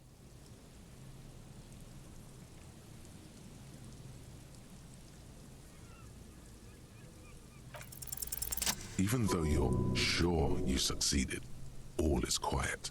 There is no cold hand brushing against your forehead, no rustle in the reeds. The wind has died down. The ruin in front of you is silent as a tomb. What was I even attempting to do here? Trying to talk to the wind, the city. Whatever you thought would happen did not. And now you're just standing there in the pale of the morning, with your hands fallen to your side. I've talked to the city before. Is trying to talk to the city something you've done before? Is it in your secret repertoire? A trick for when you're out of ideas? It's something I've actually done, though. Stop making fun of me. To Revachol. She could be anywhere. I was really hoping she'd be in the village. Okay. She's probably north of the village, and this place is a peninsula. We already scanned most of the outdoor areas on our wild cryptid hunt, so we have an understanding of the geography, at least. And then there's the church. We've already searched that and can rule it out. I know it doesn't feel like progress, but exclusion is a step too. Anyway, we do it the old-fashioned way, sector by sector. Go over the whole peninsula, ask the locals, enter the places where we can enter first, like we did in the village. And if that fails, then... If we're desperate, we can look where we can't enter. Bunkers, storm drainage, this place. I'm sure it won't come to that. Walk the coast, the old boardwalk, the reeds. You can always come back here and talk to the wind again. Look where it already got you. An adventure awaits. An adventure on the windswept urban coast. Let's talk to the wind again. The breeze, like a quiet sigh, no. moves over you. The cool air breaks across your body. It brings the salt of the sea into your lungs. Go to the children of the big sea. What the hell was that? What was that? Wind rushes away, leaving you where you were, on the rotting boards of the felled building. Officer, are you okay? Did I have a seizure, Kim? Doesn't look like it to me. Probably not, anyway. I need to talk to some kids in the village. When you're ready.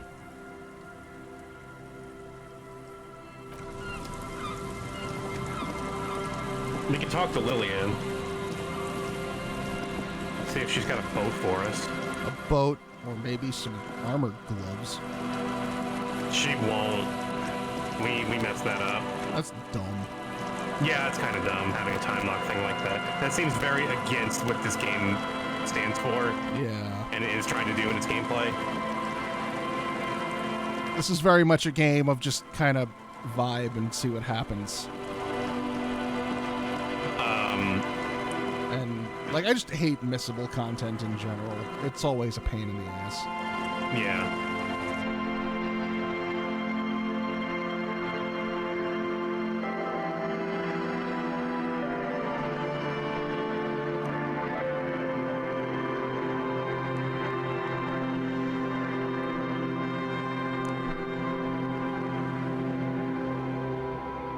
Excuse me. Hey, kid. Hey, kid, the city told me to talk to you. What were you doing in my fireplace? It was a bug. Oh. Okay. What have you learned, child? Like what? Tell me of the weirdness. The twins got in trouble for saying bad words. What's wrong with bad words? I love bad words. No! Don't say bad words. Promise? I'll fucking say whatever I cunting well please. Bastard. I'll keep an eye on him. Don't worry. That it? Yeah. God, I hate children. Talk to your brothers about the bad words. This actually feels like a child voice actor, though. I think it is, yeah. If it is an adult making child sounds, they're doing a very good job. Yeah, they're doing it perfectly, including like the distracted noises and like whatever they're trying to invoke here with this kid not really paying attention to what you're saying.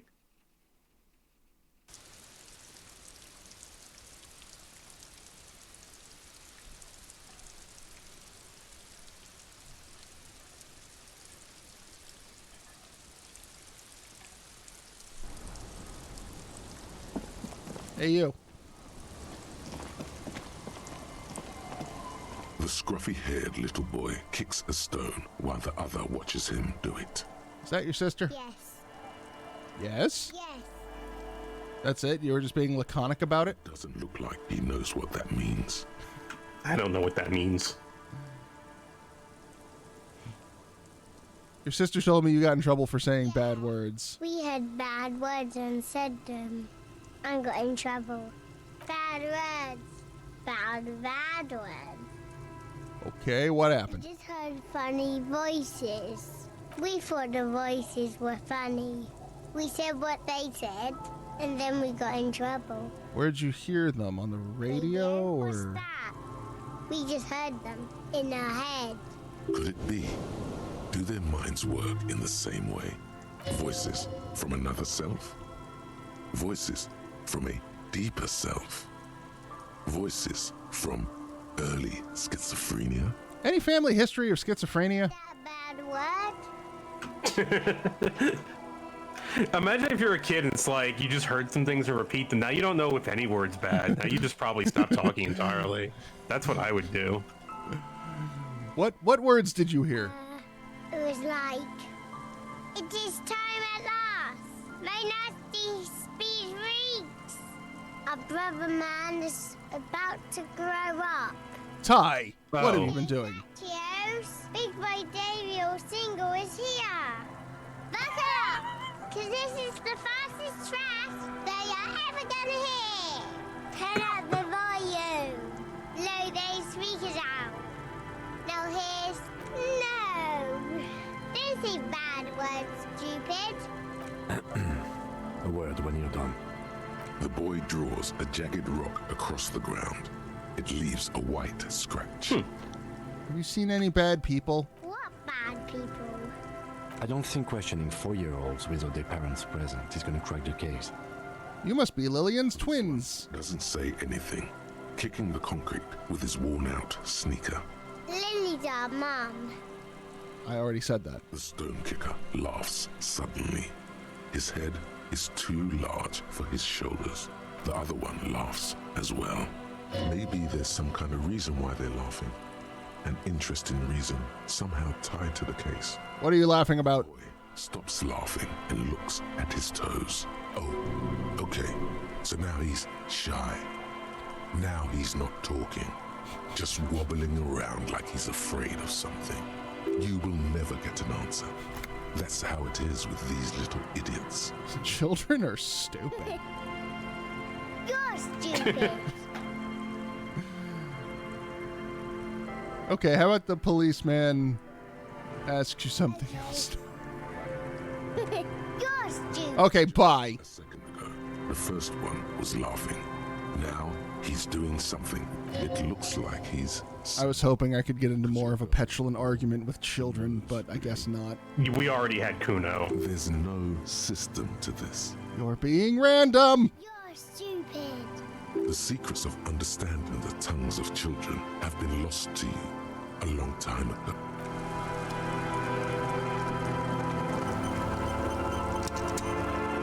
Lillian's to the up and right, I think. Also, Kim wants to talk to us? About what the twins had to say. I believe they heard something. And given the poverty of this part of town, I don't know how they could have heard the radio. I don't know how they heard it, but I know the station they imitated. So they must have heard it somehow. Speed Freaks FM. Speed Freaks FM. Local station known for its kinetic music and aggressive style. Sounds like a good time. Anyway, weird as it is, the situation is not connected to the murder. This isn't our business. Mysteries are our business. Mysteries like who killed the hanged man are our business, not this. Besides, maybe it was just a radio they overheard. They might not be old enough to know the difference. How would they have heard the voices? Didn't Ruby have advanced radio know-how? Shrugs. Let's at least rule out radios before continuing. Maybe the twins didn't know it was a radio they were hearing. The washerwoman seems to know everything that happens here. Let's ask if she heard anything before moving on. After you. Okay, well that's also on the way. She's right here. Hey, I'm back. Lieutenant, the policeman. I hope the waves don't keep you up at night. What can I help you with? Have you heard a radio on the coast in the last week or so? Radio? Ah, no. We play no radio here. There's one in the shack, but it's never used. Any idea how the twins could have heard Speed Freaks FM? The nonsense we were spouting. Huh. Olden days were golden days. Life's luster is lost on those who speed. Inland Empire legendary success. No, I have no idea where they heard it. They've been in earshot all week, and no radio. Are you sure you didn't hear any radio playing? Yes, know every sound that belongs to this coast. I would know if I heard anything different. We good, Kim? Let's just get it out of the way as fast as we can. Contact dispatch from my kinema and ask them to connect you to the station. Maybe they can shed some light on this. Thank you, Kim. How? You are. Thank you, ma'am.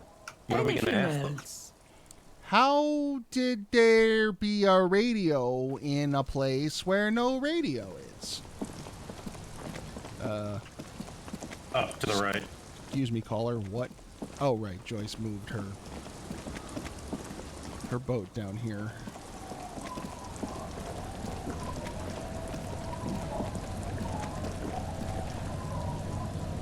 You're back. Good. What can I help you with? Well, no, I think we're done with Joyce. Well, talk more about that boat. I'm not on it right now. Good. Well, if I can't use your boat, then how do I get to the island? Not her boat. Different boats. I did say Lillian. Right. Sorry, I was confused. Lillian is the kid. Either he's gonna come. Nope, Lillian is the lady. Lillian's the the kid. lady. Lily's the kid. I was both confused and wrong. Oh? Who? I'm looking for a suspect who might have stayed in this neighborhood. Okay. When did this person stay here? Friday-ish. Oh. I've been out on the sea for most of the past week. The weather's been good for fishing, so I usually start at 4 in the morning. Yes, that's the optimal time. Got to make the most of the calm. I've been sleeping like a corpse after. The sea really takes its toll. Now I'm just waiting for the wind to settle to get out there again. Sorry I couldn't like help we've heard you this out. before. Maybe I can help you find someone else. Okay. So I guess we can't boat right now. Oh, yes, that's... Sorry I couldn't help you. Well, how can I assist you then, officer? No boat.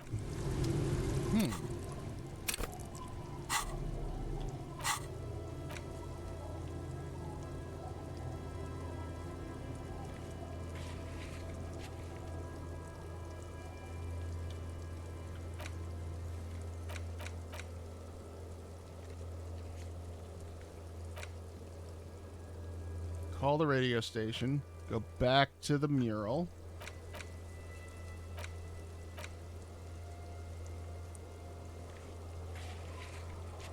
Oh, I could have done this last night, but I didn't.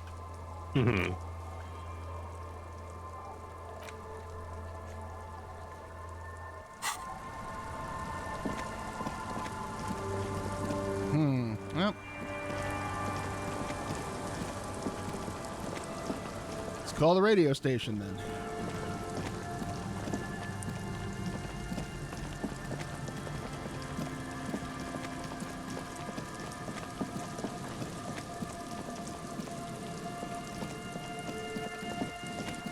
Yeah, let's call the radio station. Trying to think of other things we can do while we're on this side of the map. Oh, we can talk to Clausier again. See if there's any loose ends there. And recreate the scene of the shooting and look at what they tell us about the locations. Inside, you see a set of steering levers, a radio microphone. This is Precinct 57. How may I assist you? Can you connect me to Speed Freaks FM? I want to win the concert tickets. Come again, officer? It's a radio station. Okay, officer. One moment. I have the GMS on the line. I'll connect you now. Yo! The starting gun fires, and we're off. Yo, yo! Yo, you got DJ Mesh here, my man. I got a few minutes before I gotta go back on air. What do you need? Did you debut a new track from DJ Flaccio a few days ago? There's a mouth for shit. And I'm puking. That's the name of the song. Vulgarity is La Belle de Jour. Great title, man. Number one stuff. I really wanted to hear what I really want to hear the kids say that. Really setting up the sonic waves. Because that was the thing that he said. That was the bad words, yeah. That must have been the bad words that he said. Is that legal to play? It's illegal not to play, man. When you got that kind of music in you, the universe demands that you got to let it out. You know what I mean? Plus, Felicia and I got it in our contracts that we could play our own tracks. So really, it would be illegal not to. Do people like it? Loving it, man. The requests keep coming in for more. I really think it's the future of music, I do. Fucking, like, stinkcore or something. Shit's so nasty. Those stink waves come up like sound waves, you know what I mean? Yes, but could you maybe shower? You're not really selling it for me. Neither sound nor scent work anything as he's describing. What does he even mean? Sure, man. I am young, cool, and with it. Hello, fellow kids. Very cool, man. I'm dead serious when I say Fellatio's gonna make it big in this world. So, some kids said they heard it in their heads. What the fuck, dude? Come on, man. I just told you we're cleared to play shit like that. Listen, it's not our problem if kids decide to tune into Revachol's hottest station. No, like, not a radio, like in their brain skulls. I don't understand. Are you asking if we can, like, play our station into people's brains? Great tool for communism. Great tool for communism. Right on, brother. We got to make sure everybody tunes into this sonic revolution. But we didn't, like, force it into people's brains. Got no idea. Yeah, I've never seen this. This is funny. Them just tuning in on their favorite radio receiving device. Okay, though, I'd recommend looking into it, you know, for the revolution and all. Brain broadcast. Got it, yeah. We'll look into that. Yeah, that doesn't have horrible fucking, like, side effects or anything. You wanted to ask? No, that was it, I guess. Thank you. This has been an absolute pleasure. Later, cop man. Thanks, DJ Stink Nugget. The party has terminated the call. Is there anything else I can do for you, officer? Yeah, turn on Speed Freaks. Requires no adjustment. The radio is already set to Speed Freaks. Oh, Kim, I think I found your favorite station. Spoke to the wildest cop in Revachol. Didn't even get his name. But whoever that mystery cop was, we salute him. That's awesome. Right away, the lieutenant reaches into the cabin and turns off the radio. He's not looking at you as he says, Someone must have been messing with the radio, or maybe picked up a random frequency. You wanted Oh my to prime God. line, right? God damn it, Kim. he's still avoiding your gaze and his ears glow red. That was DJ Mesh. That was Speed Freaks FM. Lieutenant is resolutely silent, staring at the console. A look of betrayal. The secret has been revealed. You should have told me you liked him. I could have gotten the shout out. I don't listen to them. It's okay to like what you like, Kim. I don't like it. I don't know how that channel got marked. He's too stiff, like a grunt during a military inspection, hoping the commanding officer overlooks them. You're lying to me, Kim. Excuse me? Come on, you can tell me. The lieutenant raises an eyebrow. The ocean wind blows, bringing in the smell of salt. It's not even 9 in the morning and we're already putting him up against the wall like this. That eyebrow. He's using his authority against you. Oh no. Oh shit. Can't A resist. legendary authority check. We're probably not going to pass that. No, just stop force choking me with your eyebrows of authority. Silent. Fine. Nothing to get into, really. But sure, let's focus on the important things. We only pulled rank on him our one time, and we already used that. Yeah, we did. We got our fucking... We got him to dance, so that's like... I don't think there's anything more we could do. I'll call that a win. Over and out. In the cabin, you see a set of... But how did it get into the... Oh, he wants to talk to us.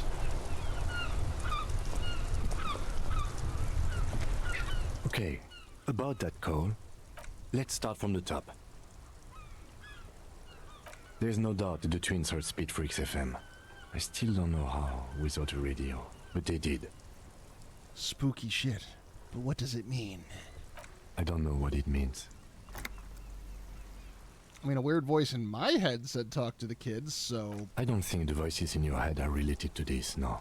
But it didn't sound like one of my thoughts. It sounded like a lady. The lieutenant gives you a long look. I don't know what to say to that, or what you want me to say. I'm sorry. Did we ask where the kids were when they heard the voice? I didn't. No need to apologize. I was just going to say it'd be a good idea to ask them. And, Detective, thanks for this. It's been interesting. Oh, you wanted to go talk to Claudia real quick before we... Yeah, but more importantly, let's look at the bullet hole in the window again. Yeah, about why it couldn't have possibly come from the rooftop. While we're up there, I'd like you to look at something also, because I want to see the text for how they describe it. Okie dokie.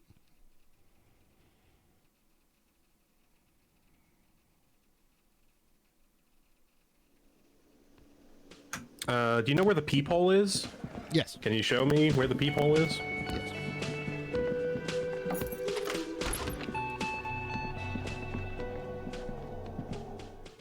Do do do do do do do do do.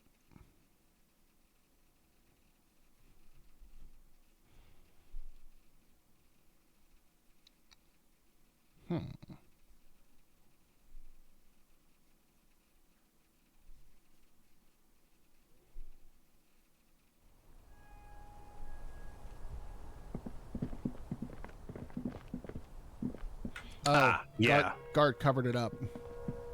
Okay, that's fine. There's a peephole there. See, there are some footprints there? Yes. Yes? Not you. Not Cam. We checked these out. You're standing in the evidence, Cam. In the downy carpet of dust covering the workshop floor. Oh, God. Cover letters are the worst. Jackpot. These, unlike everything else here, are new.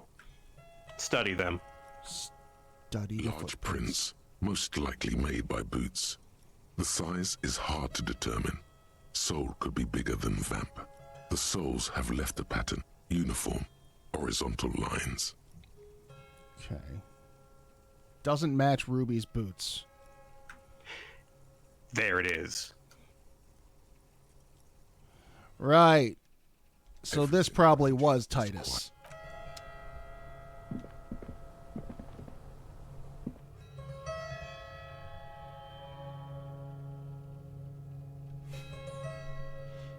That's something I think that's easy to forget. It's important to look at, though. I think it's important to look at. Maybe it's not. But Ruby was also sleeping with Claudia. She just wasn't the one watching through the peephole. Yeah, I don't think she was the one watching through the peephole, is what I'm getting at. Which means she probably wouldn't have known about this little back entrance. And... Yeah. If like she the did... theory starts to unravel. So either someone else shot, or that is pretty clear that if she was the shooter, she didn't come up here. She did it from somewhere else.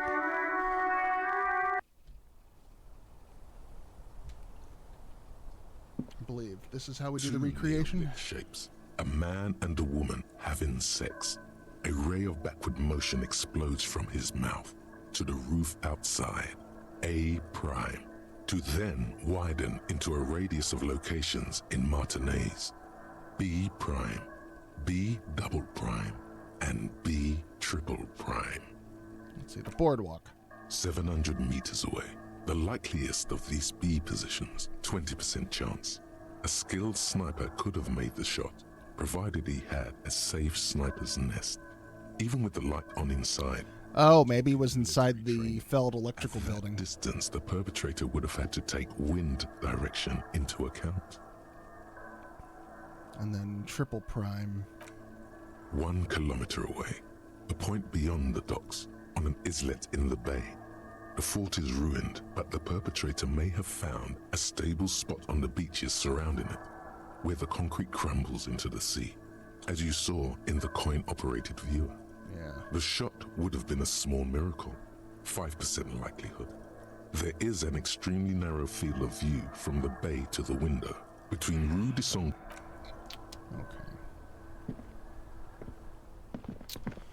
So. Come on. Thank you.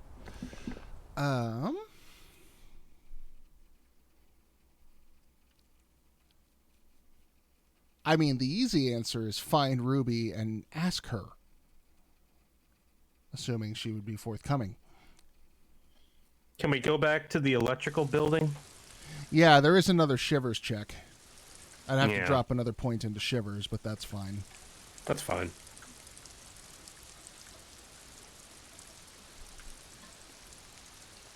Because it looks like we might be able to get into that building. I've never been in there, so I have no idea. Also, failing that check is what sent me on this this quest talking to the kids. So it feels like, you know, you're supposed to get both.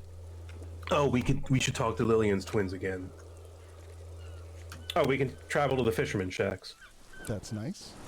That's pleasant. Okay.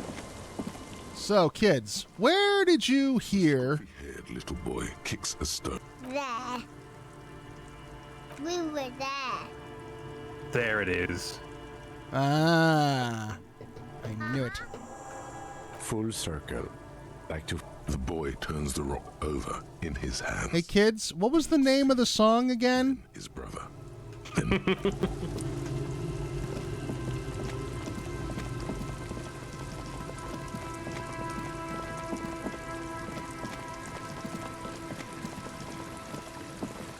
Yeah, I wouldn't ever want to. I'm very uncomfortable around children. I don't like being around kids.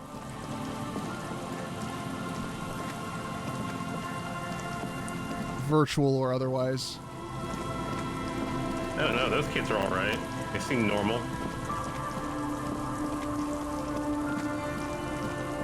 It's like kids like Kuno that I fucking hate.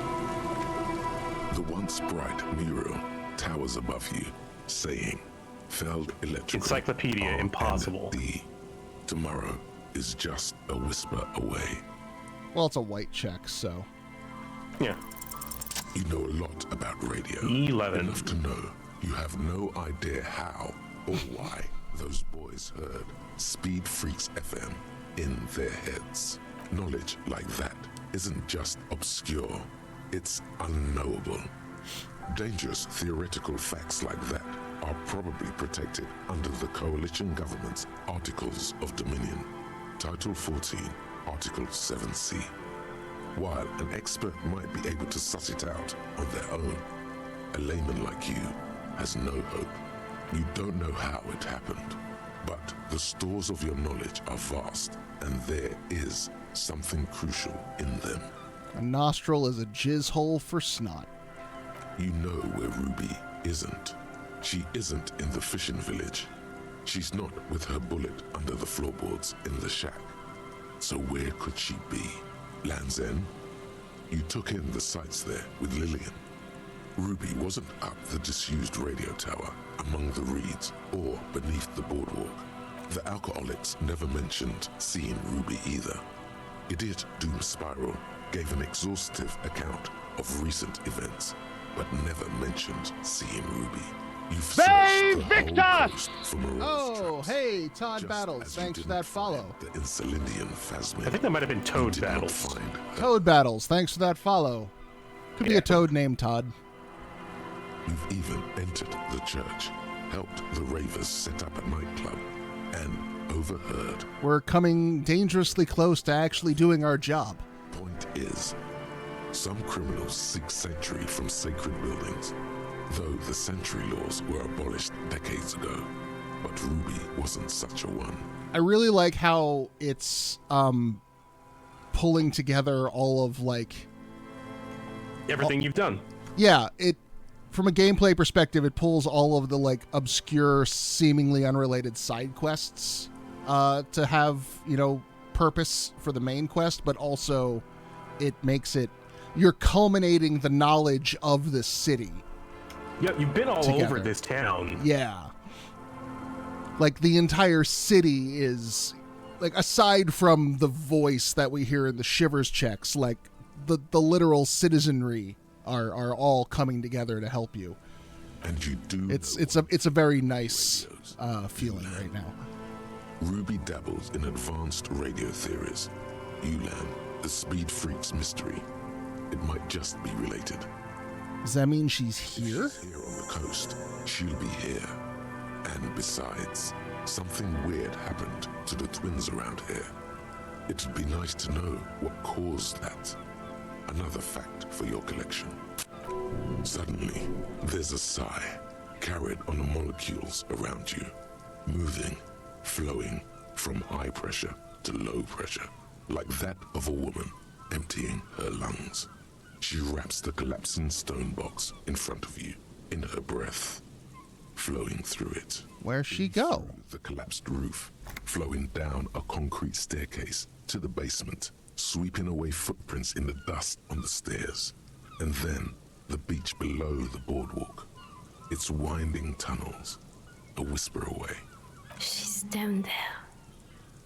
I think she's down there. Okay. Why?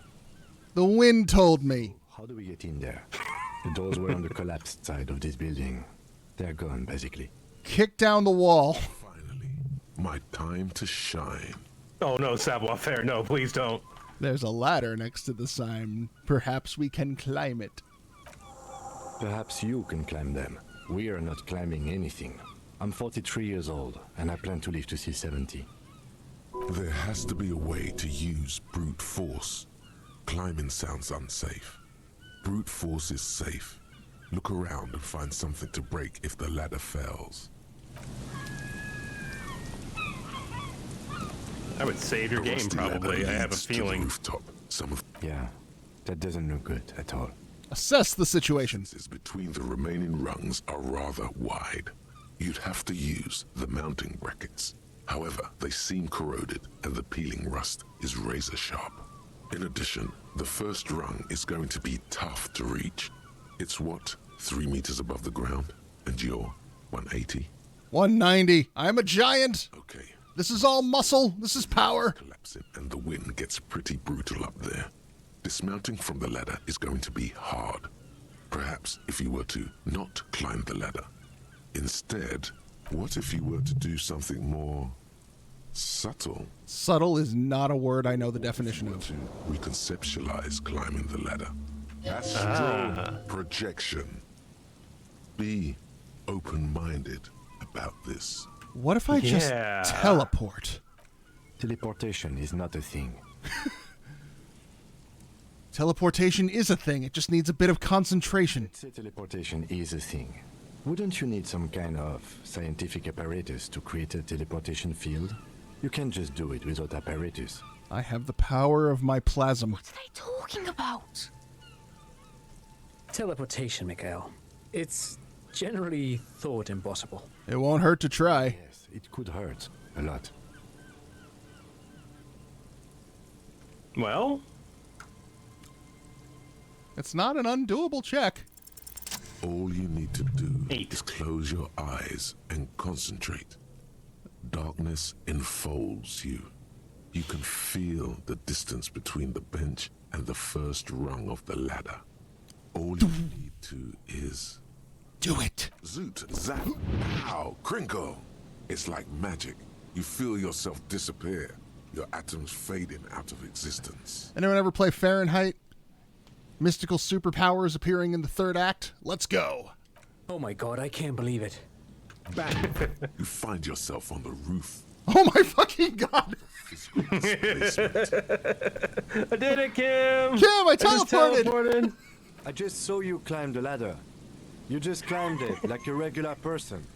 Shut up! The wind at the top of the building starts howling loudly, blowing away the lieutenant's voice. Faintly you hear. Never mind. Find a way to let me in when you get inside.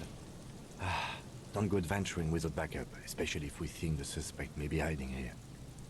I have powers! I've never done this. This is completely unfamiliar to me. Good. How did you get in the building? Who said I got into the building? This feels like Critical Path. God, this game must have branches within branches that I don't even know about.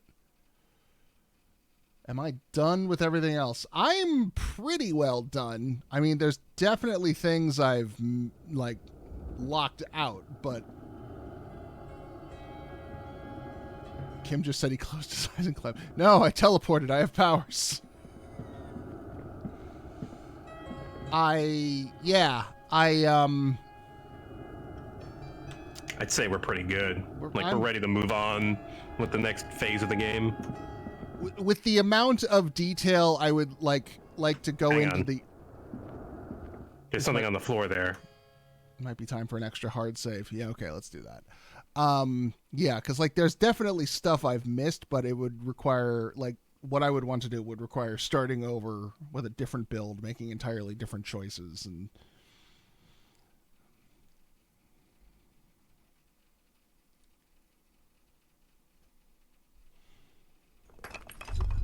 possibly becoming a fascist. Just saying. For trophies.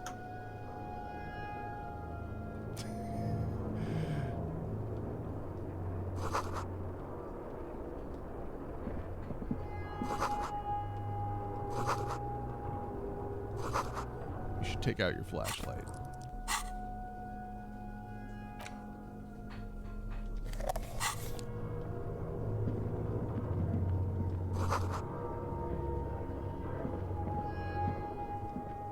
There was something on the floor up here, you said? Mm-hmm. Yeah. Like a little slip of paper on the floor.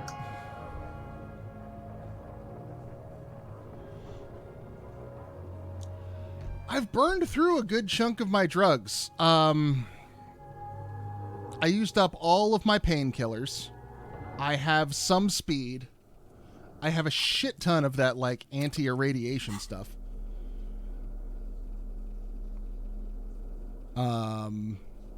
I have some booze. I have some cigarettes. I have a lot of cigarettes. Fuck me. But yeah, I only got 4 speeds and 4 boozes, but I can double these up. So that's nice. So there's a moment where we should be, like, as buffed up as we can be. Take all the drugs. But it's not right this second. Postcard. A postcard. Okay. Still really haven't figured out what to do with the postcards. Sell them? Sell them? Mm-hmm. Mail them? Mail them? But if you want to know when you should take all the drugs, I can tell you when you should take all the drugs.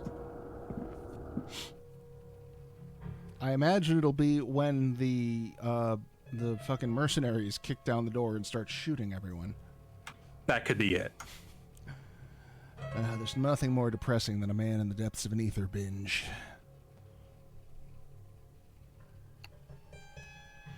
I had to watch that movie for a class in high school.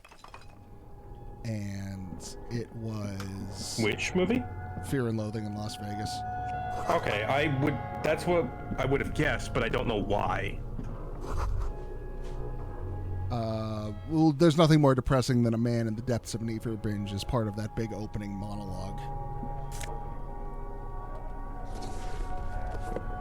This isn't just glass. These are old computation components. Computer parts? Yes, filament memories. From the time when one... Yo, I got GPUs at MSRB. Come get them. Fuck off, that's not funny. I've seen, posts of just vans, like, you know, creepy Kindersnatch type vans with GPUs at MSRB laid on the back. Like, would this get you in? I want a 3060 Ti or a 3070. Oh yeah, but they're like 850 to 950. Yeah, Scruff put the monologue in chat there. Once you get into a serious drug collection, the tendency is to push it as far as you can. The how was a closely guarded secret. Something that was locked in safes in human heads across the river where they were manufactured. As to why, your fingers don't know. I fucking love Tobey Maguire in that scene too. It's so good. The why is easy, because they hadn't come up with modern silicon-based systems yet. For vitreous cast filament memories, though, these seem incredibly advanced. And how'd they do that? The how was a closely guarded secret. Something that was locked in safes in human heads across the river where they were manufactured. As to why, your fingers don't know. My fingers are stupid. Is easy, because they hadn't come up with modern silicon-based systems yet. For vitreous cast filament memories, though, these seem incredibly advanced. So we got a coat. It's the first new piece of clothing we've gotten in fucking ages. Yeah. +1 to suggestion. Ooh, it's even got a little rose, like a little buttonhole. Mm-hmm. That's nice.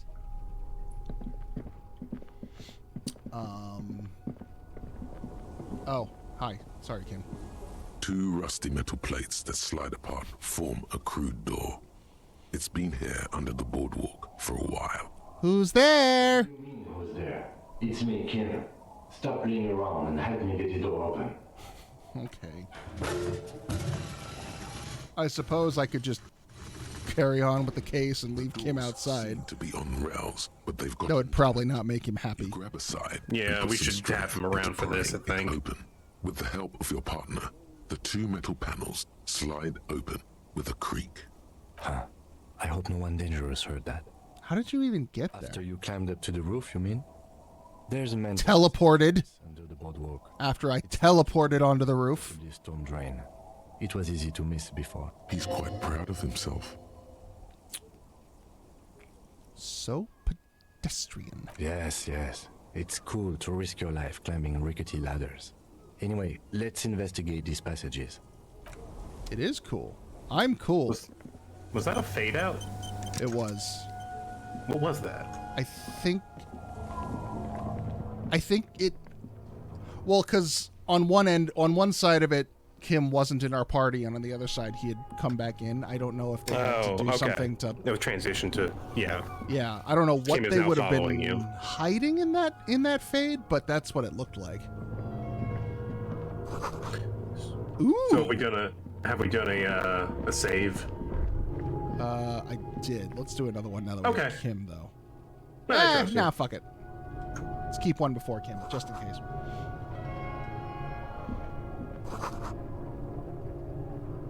Hey, wait a minute. What's that on the wall? A mustachioed and mutton-chopped man, amateurishly depicted, gazes at you with sad eyes. I thought it was supposed to be a picture of me. K. Mazov. There is You a are not spider Kraus web in Mazov. the lower left corner of the portrait. Look, Kim, it's Comrade Mazov. Yes, I can see that. Looks like some communists were hiding out here. They left a long time ago. I had a beard once. The lieutenant does not seem to share your enthusiasm. How long ago? Half a century? This was probably part of the network of defense posts the communards built against the amphibious landing. I think the purpose of this bunker was to produce propaganda. It would have had radio equipment by then, but that's all been looted. What's with all the secret weapons caches and bunkers and shit? We have found a lot of those lately. I guess what most people think of as history tends to linger in rundown neighborhoods. Martinez being what it is, no one has gone through the trouble of cleaning out the old bunkers. Good hiding place for someone who's up to no good. Maybe I should move in here. I won't stand in your way, but only after we're through with this case. Could it be connected with that bust we found in the student's room? Millions of depictions of Mazov have been produced. They're not all connected. Besides, that looked like some student. The youths always go for this kind of stuff. The dang youths. Could someone have stopped through here recently? Like Ruby?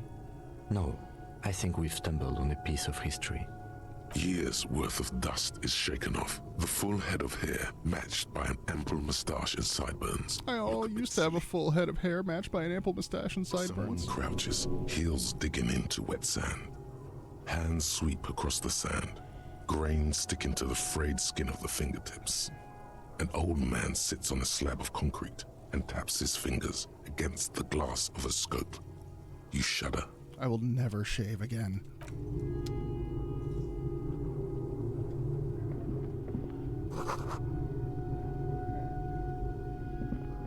It's like when I told Rookie to shave his mustache. Could this have been the killer's hideout? And this the shot that killed the mercenary? Outside the window, desolation. Is this on the boardwalk where the shot could have been taken? Yeah. Where it is a great place to hide, and Masovenism and killing are certainly not mutually exclusive. But there hasn't been anyone here in ages. Could the killer have used this as a hideout? To hide, and Masovenism and killing are certain. But I can't see the whirling from could here. Get a clear view. Well, at least we've been thorough. I like thorough. In fact, I think we're done with this bunker. After you, officer. Did that. Yeah, okay. That checked that off. So the island is our only one left. There's the shelf there that's glowing.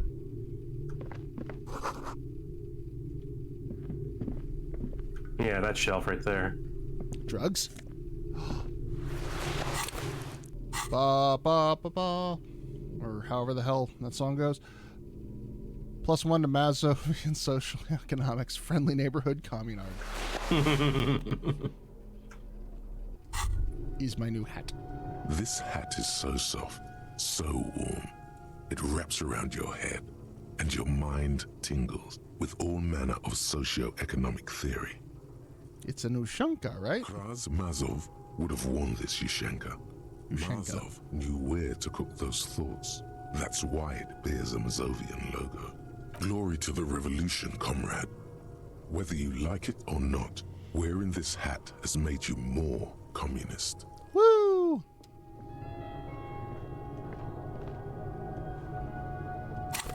Oh, does it give you a bonus to these stats?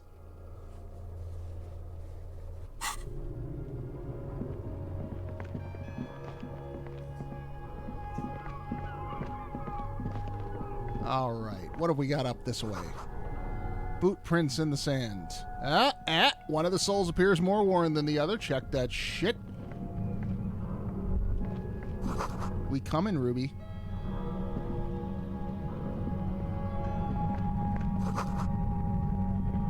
Ruby, we gonna get you.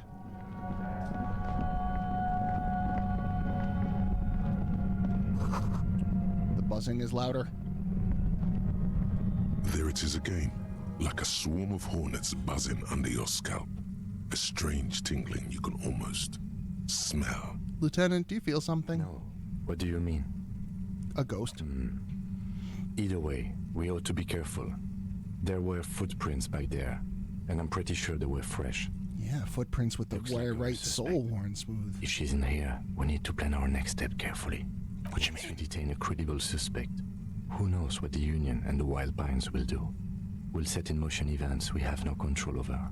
You will upset the balance of power in Martinez. The deadlock between the company and the Union will destabilize. Keep calm. Go over the whole situation in detail.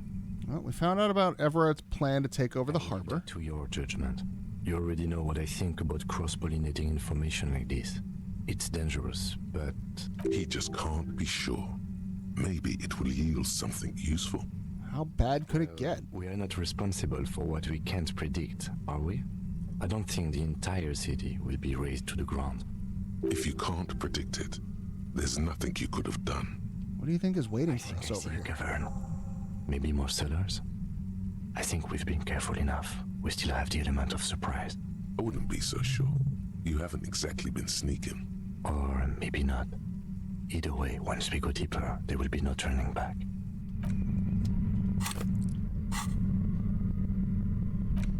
I have a gun.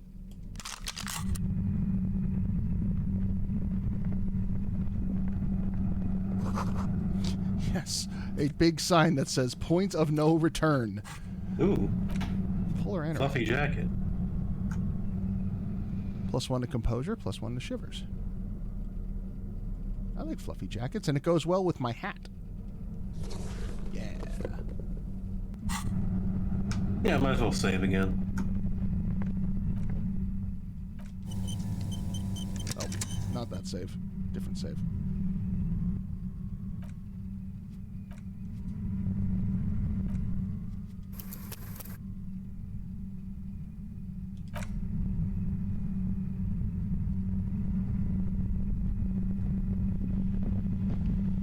Suddenly, Ah! the entire body is paralyzed. Aggressive white noise fills your skull. A strange pain, like you've never felt before. Through the setting, you hear a woman's voice. We found Ruby, guys. It's like 1,000 radio stations are being blasted into your head all at once. But her words are the only ones you can make out. I know you're feeling pretty uncomfortable right now. Don't move too much or fight it. That'll just make it worse. Can't say it's a pleasure, officer. I was really hoping not to make your acquaintance. But here we are. The voice coming through the whirlwind of pain is not malicious. She doesn't want to hurt you. She's made some kind of sonic weapon. Doesn't wish to hurt you. Not according to your ear canals. Wait, no. Not even your ear canals. This is going directly into your neural pathways. Cover the ears. That's not going to help. You can't shield yourself from this. It's an entirely new type of experience. Way worse than all the previous ones. A sonic transducer. A vibrator. Don't focus on the pain. Focus on doing your job. Tell her she's under arrest. Kim, help! My brain is on fire! I'm using a pale latitude compressor. You and your partner have been caught in its field. The explosion of static you're hearing. It's the ULAN frequency, blasted from that pale emitter that Angus mentioned. That Angus said you had a pale emitter. That boy's really gotta learn to keep his trap shut. And it's not a bloody pale emitter. It doesn't emit pale.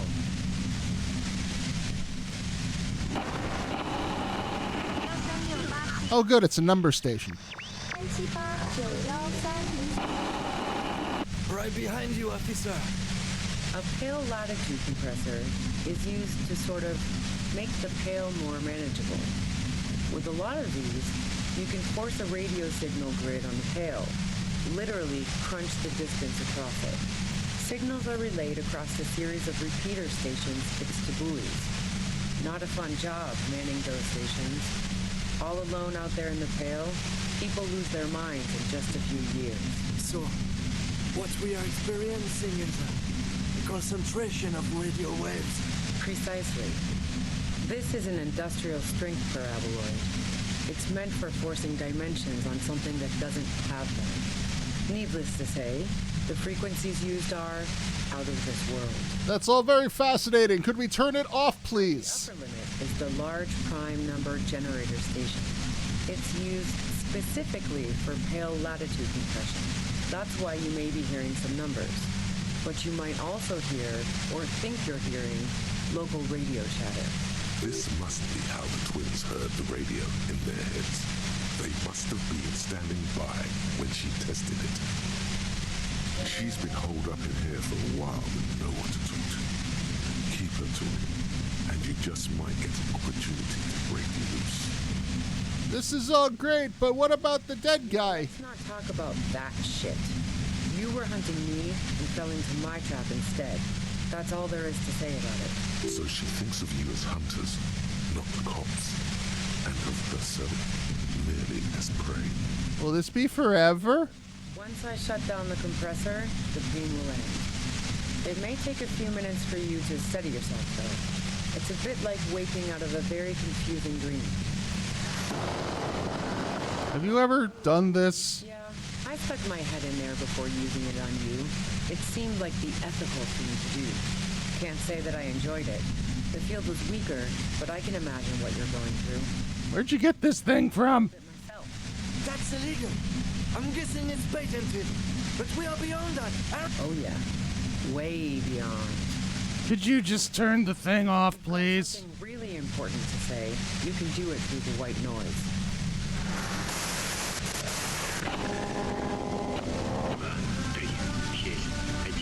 Turn this. God damn it. Fine. If you really want to talk, I can dial it down. I've also got a gun, by the way. The gun she's carrying is a 2-barreled front loader, not like the murder weapon. Damn it! It doesn't feel much better, but you can form sentences now. Thinking doesn't seem to hurt as much. Just keep her talking, and you'll get through this. Pain threshold 3. Okay. Well, let's try to get more information first. Yeah. Did you shoot Lely? No, I didn't do it. I only helped stage the lynching, though I doubt that makes much of a difference to you. Who ratted me out, by the way? Was it Titus? No, he wouldn't have broken first. Flavia. Oh, I knew the kitten had claws, but not like this. But she couldn't have known I was on the post. How did you find me?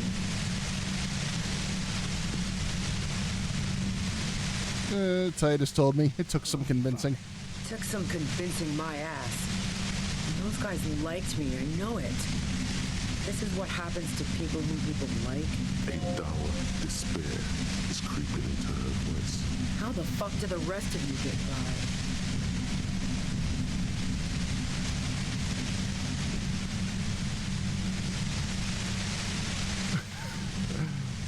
by? I just stumbled in here. Can you please explain this shit to me? I told you I didn't do it. Sounds pretty simple to me.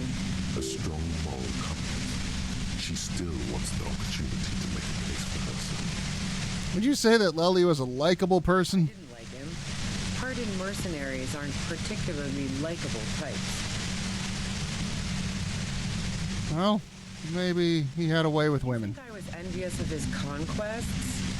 Look, pussy's not a problem for me. And definitely not a reason to off someone. See her confident gaze, her toned arms. Yeah, she wouldn't have had much trouble in the intimacy department. Do you feel protective of the Union? Sure. And I didn't like Wild Pines sending in those foreign hirelings. Me and a fuck ton of other people around here. She didn't hate him, okay? I have other questions. Listening. You have a gun. See, it's a front loader. Do you have another gun? A breech loader? No. This is such a wipeout. What kind of gun is it? A knocked away AD front loader. 2-barreled. Not really what you were looking for, I'm guessing. That isn't it. That man was probably shot from a distance with a military-grade rifle. Otherwise, everyone at the whirling would have heard the shot downstairs. You know, that thought did not occur to me. Whoops. No, they're not practical. Break too often. Where'd you get it? The gun store. What Trigger gun Happy store? Jacks. That doesn't sound like the name of a real store. Think that I'm going to squeal on my gun supplier? Sorry, I'm not that kind of gal. I got other stuff. Evidence. You're running drugs for the Union. So, Heart of Gold Tommy fucked me over too. Never trust a musician. That really comes as a blow to her. I found my own way in. Great. You got into my lorry on your own. What now? You're going to arrest me for drug trafficking? Beneath it. No, actually. We don't really care about that. You had a financial incentive to kill the Merc. Get away from all that murderous shit that I left Jamrock, my previous employer, for the union. You said it, Kim. She deliberately avoided naming the mob she worked for. You might be able to find this out later. I got lucky being a dispatcher. Never had to do any of the really dirty work myself. This gun has only been used for self-defense against serious scum. But you're threatening us with it. What I've heard about you, you are serious scum. I didn't do anything. You like Claudia? Her a good friend, yeah. Are you a girl like her?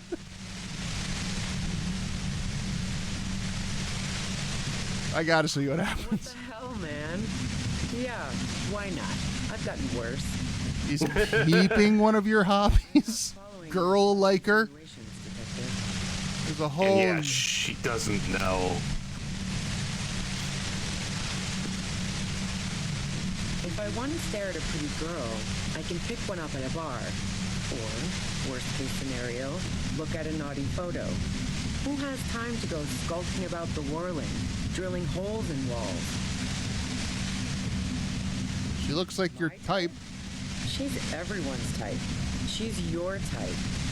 Are you sure you're not the one who was excited about the people? So you haven't been... Look, she has an effect on people. That je ne sais quoi that makes it impossible not to look at her when she walks into the room, and very difficult to look away. But travel enough and you realize, for the same reason that she's everyone's type as an object of desire, she's not irreplaceable. Oh, so that's where you were going with this. You wanted to run away with her. Sentimental way of putting it. We both had pasts who didn't want to catch up with us, and we enjoyed listening to music together. Why not go on a road trip? The lieutenant watches her expectantly, occasionally shaking from the pain. Okay, fine. I was into her. Clausy was into me too for a time, I know it. We even fooled around once. And yeah, after that I thought maybe we could make a go of it. Claudia only said they maybe kissed. Someone is lying here. Then what happened? Yeah, no, these all suck. About how she was confused because she felt so close to me and valued my friendship so much, and how guilty she felt for leading me on. I knew that wasn't the whole story, but thought, fine, I'll take it, move on. No ill will then. It wasn't a problem for her. She said you got angry when the Laylee and the stuff. Yeah. One time when we'd both been drinking, I said some heated things about how dangerous her patterns with men were. I was a little worried she'd blow it out of proportion in her head. All the drugs she was doing can make you feel like you're living in a DeLorean tragedy. And then you did the helping. The girl seemed terrified. The Merc was beyond caring what happened to his mortal coil. It was a no-brainer. Go ahead. It's your body. Ow. And mine too, he thinks. But keep on. This must be done. Do you have an alibi? I was with the boys the whole night. I hope they at least bothered to impress that upon me.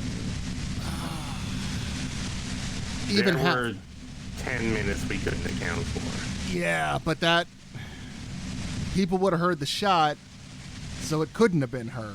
There's no way she could have gotten to the island and back. You mean the length of a toilet break? That wouldn't even have been enough time. Our investigation has shown that 15 minutes was just enough to commit the Now murder. I'm curious. Please, explain. There's a secret way up onto the roof.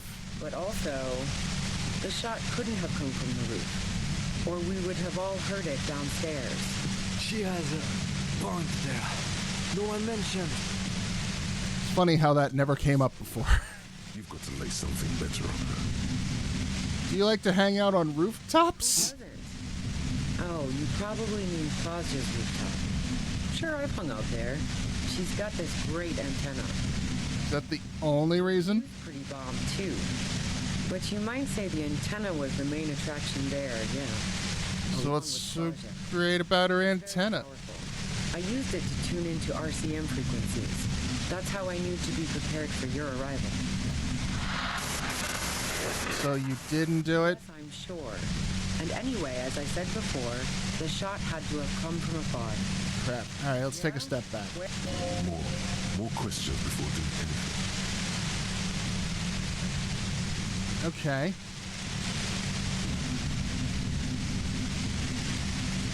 How did you know we were coming? Passages. And I've been preparing for quite a while. By hiding bullets under floorboards? I'm not surprised. Her tone is bitter. She thinks she's been betrayed. She didn't rat you out. So nice. That's one knife I didn't want to find to my back. As opposed to the other knives she's finding there now. Hardy for one. Are you? I was. Before I caught you in the pale latitude compressor. I'm fine now. That's her admitting the bullet was an emergency exit. It was dark in the shack. The waves outside had calmed down. She looked at the loaded gun. Then she cracked the barrel open and took the bullet out. Not today. So who killed the merc then? As I keep saying, he already had a bullet in his head when I got to him. And there hasn't been any useful gossip over the radio. Those rings around her eyes. Her tired voice. She's been staying up late, listening in on the conversations crisscrossing Martinez. Police radio? You've been following the case? Who hasn't? You know, I can still see him there, in Claus's room, lying on his side. He was still warm, but the bluish light coming through the broken window made him look as though he'd been dead for a good long while. Okay, tell me your version of the story. Warily, as though gauging your sincerity. It's okay.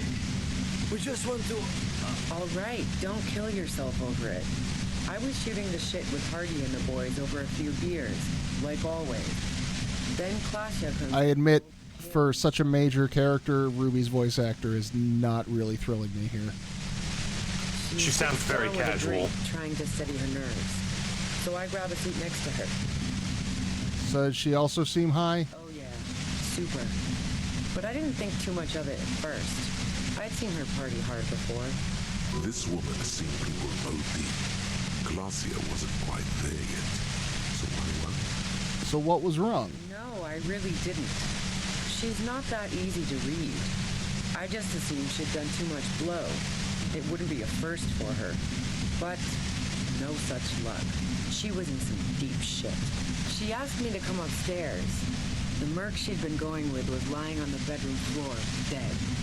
I knew she couldn't get the authorities involved, so yeah. You made it look like he'd been hanged. You seem to have the plan already prepared. What? No. Faking a lynching was her idea. Her idea? In cold blood. It really surprised me how quickly she was able to get a hold of herself once we got up there. It was like she was another person. The party girl was gone. You can see it. Her lips, though still white, don't seem to tremble as much anymore. She moves with focus and deliberation. She asked me to help her drag him into the shower so she could wind the shower head around his neck to fake lividity. Then she dressed him while I went to get the Hardy Boys. She lied to you about that, too. She's resourceful. Yeah. I wasn't sure whether to admire her or be disturbed. Do you think she did it? I keep telling you cops, we didn't hear anything downstairs. No gunshot, nothing. Once again, gunshot. Weren't you worried? Back of the brain. Did not penetrate the skull. The thought crossed my mind. But the mercenary's death was going to have repercussions either way. Although the way things are going... She doesn't want to talk about this, but not because she has something to hide. She doesn't want the guilt. Fuck it. I'm not responsible for these people after what they did to me. Well, if you didn't kill him, then why hide? I saw you roll into town. I wasn't about to stick around for questioning by a goddamn La Puta Madre agent.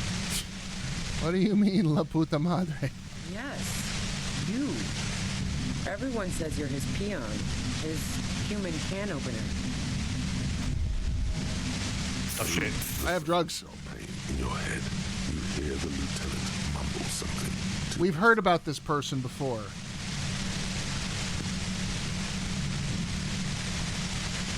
Who was La Puta Madre again? Seems like a big drug runner. Yeah, I vaguely remember this coming up. Like a big organized crime person. Because it translates roughly to bitch mother. Bitch mother. And I remember that. Fucking hell. And why me? You hear through the white noise. It's especially bad suddenly. Felt like a vein exploded. No one says that. Oh, yes, they do. The cops, the criminals. Why do you think I'm holed up in here with a goddamn death ray waiting for you? If she knows that about you, she must know your real name too. Tell me, what's my name then? Harry Dubois. One corrupt motherfucker with the disco pants and a funny tie. Agent to La Puta Madre. Did someone mention a fucked up tie? I call You're too crazy to be corrupt. So she knows your name. That doesn't mean you're on the tape. Criminals make up boogeyman stories about cops all the time. All of this just means that you're effective. Criminals know you and are scared of you. I mean, he's dangerous, right? A joke or a threat? No, it was a real question. She doesn't believe you. I'm sure La Puta Madre himself will explain it all to you soon enough. A man in a white suit walks through a garden coaxed from soil that had once been covered in asphalt. A city block closed off from the rest of the city by dark buildings. Rows and rows of poppies, most of which have lost their pink bloom, flank his steps. The man looks around, then up at the sky, sighs. Taking out a knife, he crouches at the end of one flower bed. He scores a seapot, very gently. Milky sap begins to ooze out. The pain comes over you again. So what did you do to this guy? You've been to my lorry. You think the biggest player in Jamrock appreciates competition? There it now is. I have Harry can opener in my lair. Fucking Titus. She's not going to change her mind that easily. She still perceives you as a threat. Wait, one thing, possibly small, but she said you rolled into town. Was that you singular or plural? She might know something.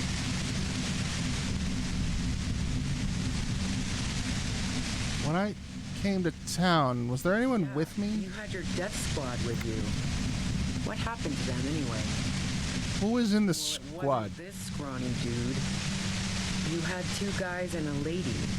The guys looked pretty buff. Lady wasn't bad either. What else can you One tell of the me? guys seemed chipper, a blonde. The other had a brooding something or other about him. And the woman was the only one in uniform. All were carrying. That sound about right? No idea who these people are, literally. Yeah. Are they the people in the police station that were making fun of me for losing my badge? Well, do you remember Vic Mar? Then puts his coffee down. The guy in the world, he showed up in the whirling on like day 3. Oh, the fucking internal affairs people. Yeah, no, that's your people. I absolutely forgot about them. Yeah. No, I think we figured out there are people. Yeah. But they're not really IA. They're just our group that we came with. He could give us a ride. I think I know them. They're around. Lock. Fantastic. I've got to get on the road. Then you can go find your friends.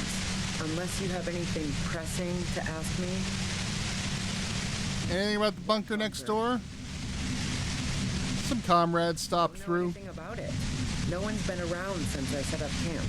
But I'm sure I'm not the first vagabond to... No, my brain. Keep calm. Breathe in. After the pain recedes, it's a little clearer. Momentary window of clarity. Let's do it! I kind of wish they didn't show the green and red flash. I would rather not know. for, you know, the suspense of the thing. Got it!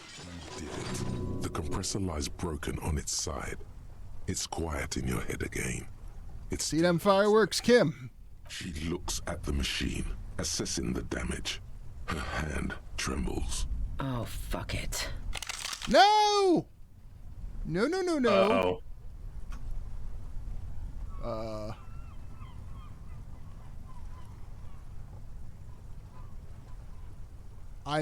I'm afraid, well, this says let her do it, so maybe... Problem solving. Ma'am, put the gun down. That's not the solution to your problems. You are... Oh, yes, it is. You should know the words to say. Four. You can hear yourself. So why is it not coming to you? Why am I standing here like an idiot?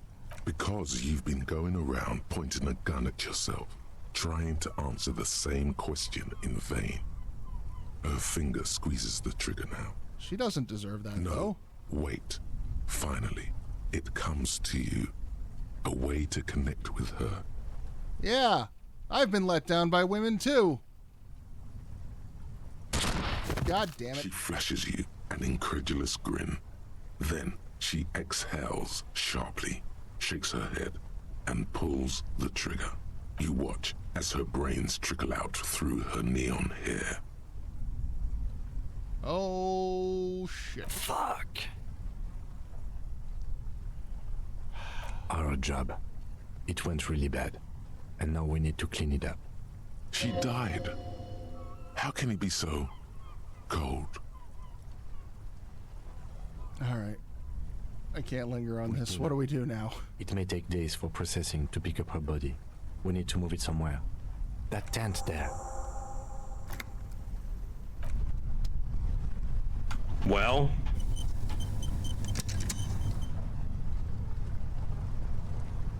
We found Ruby!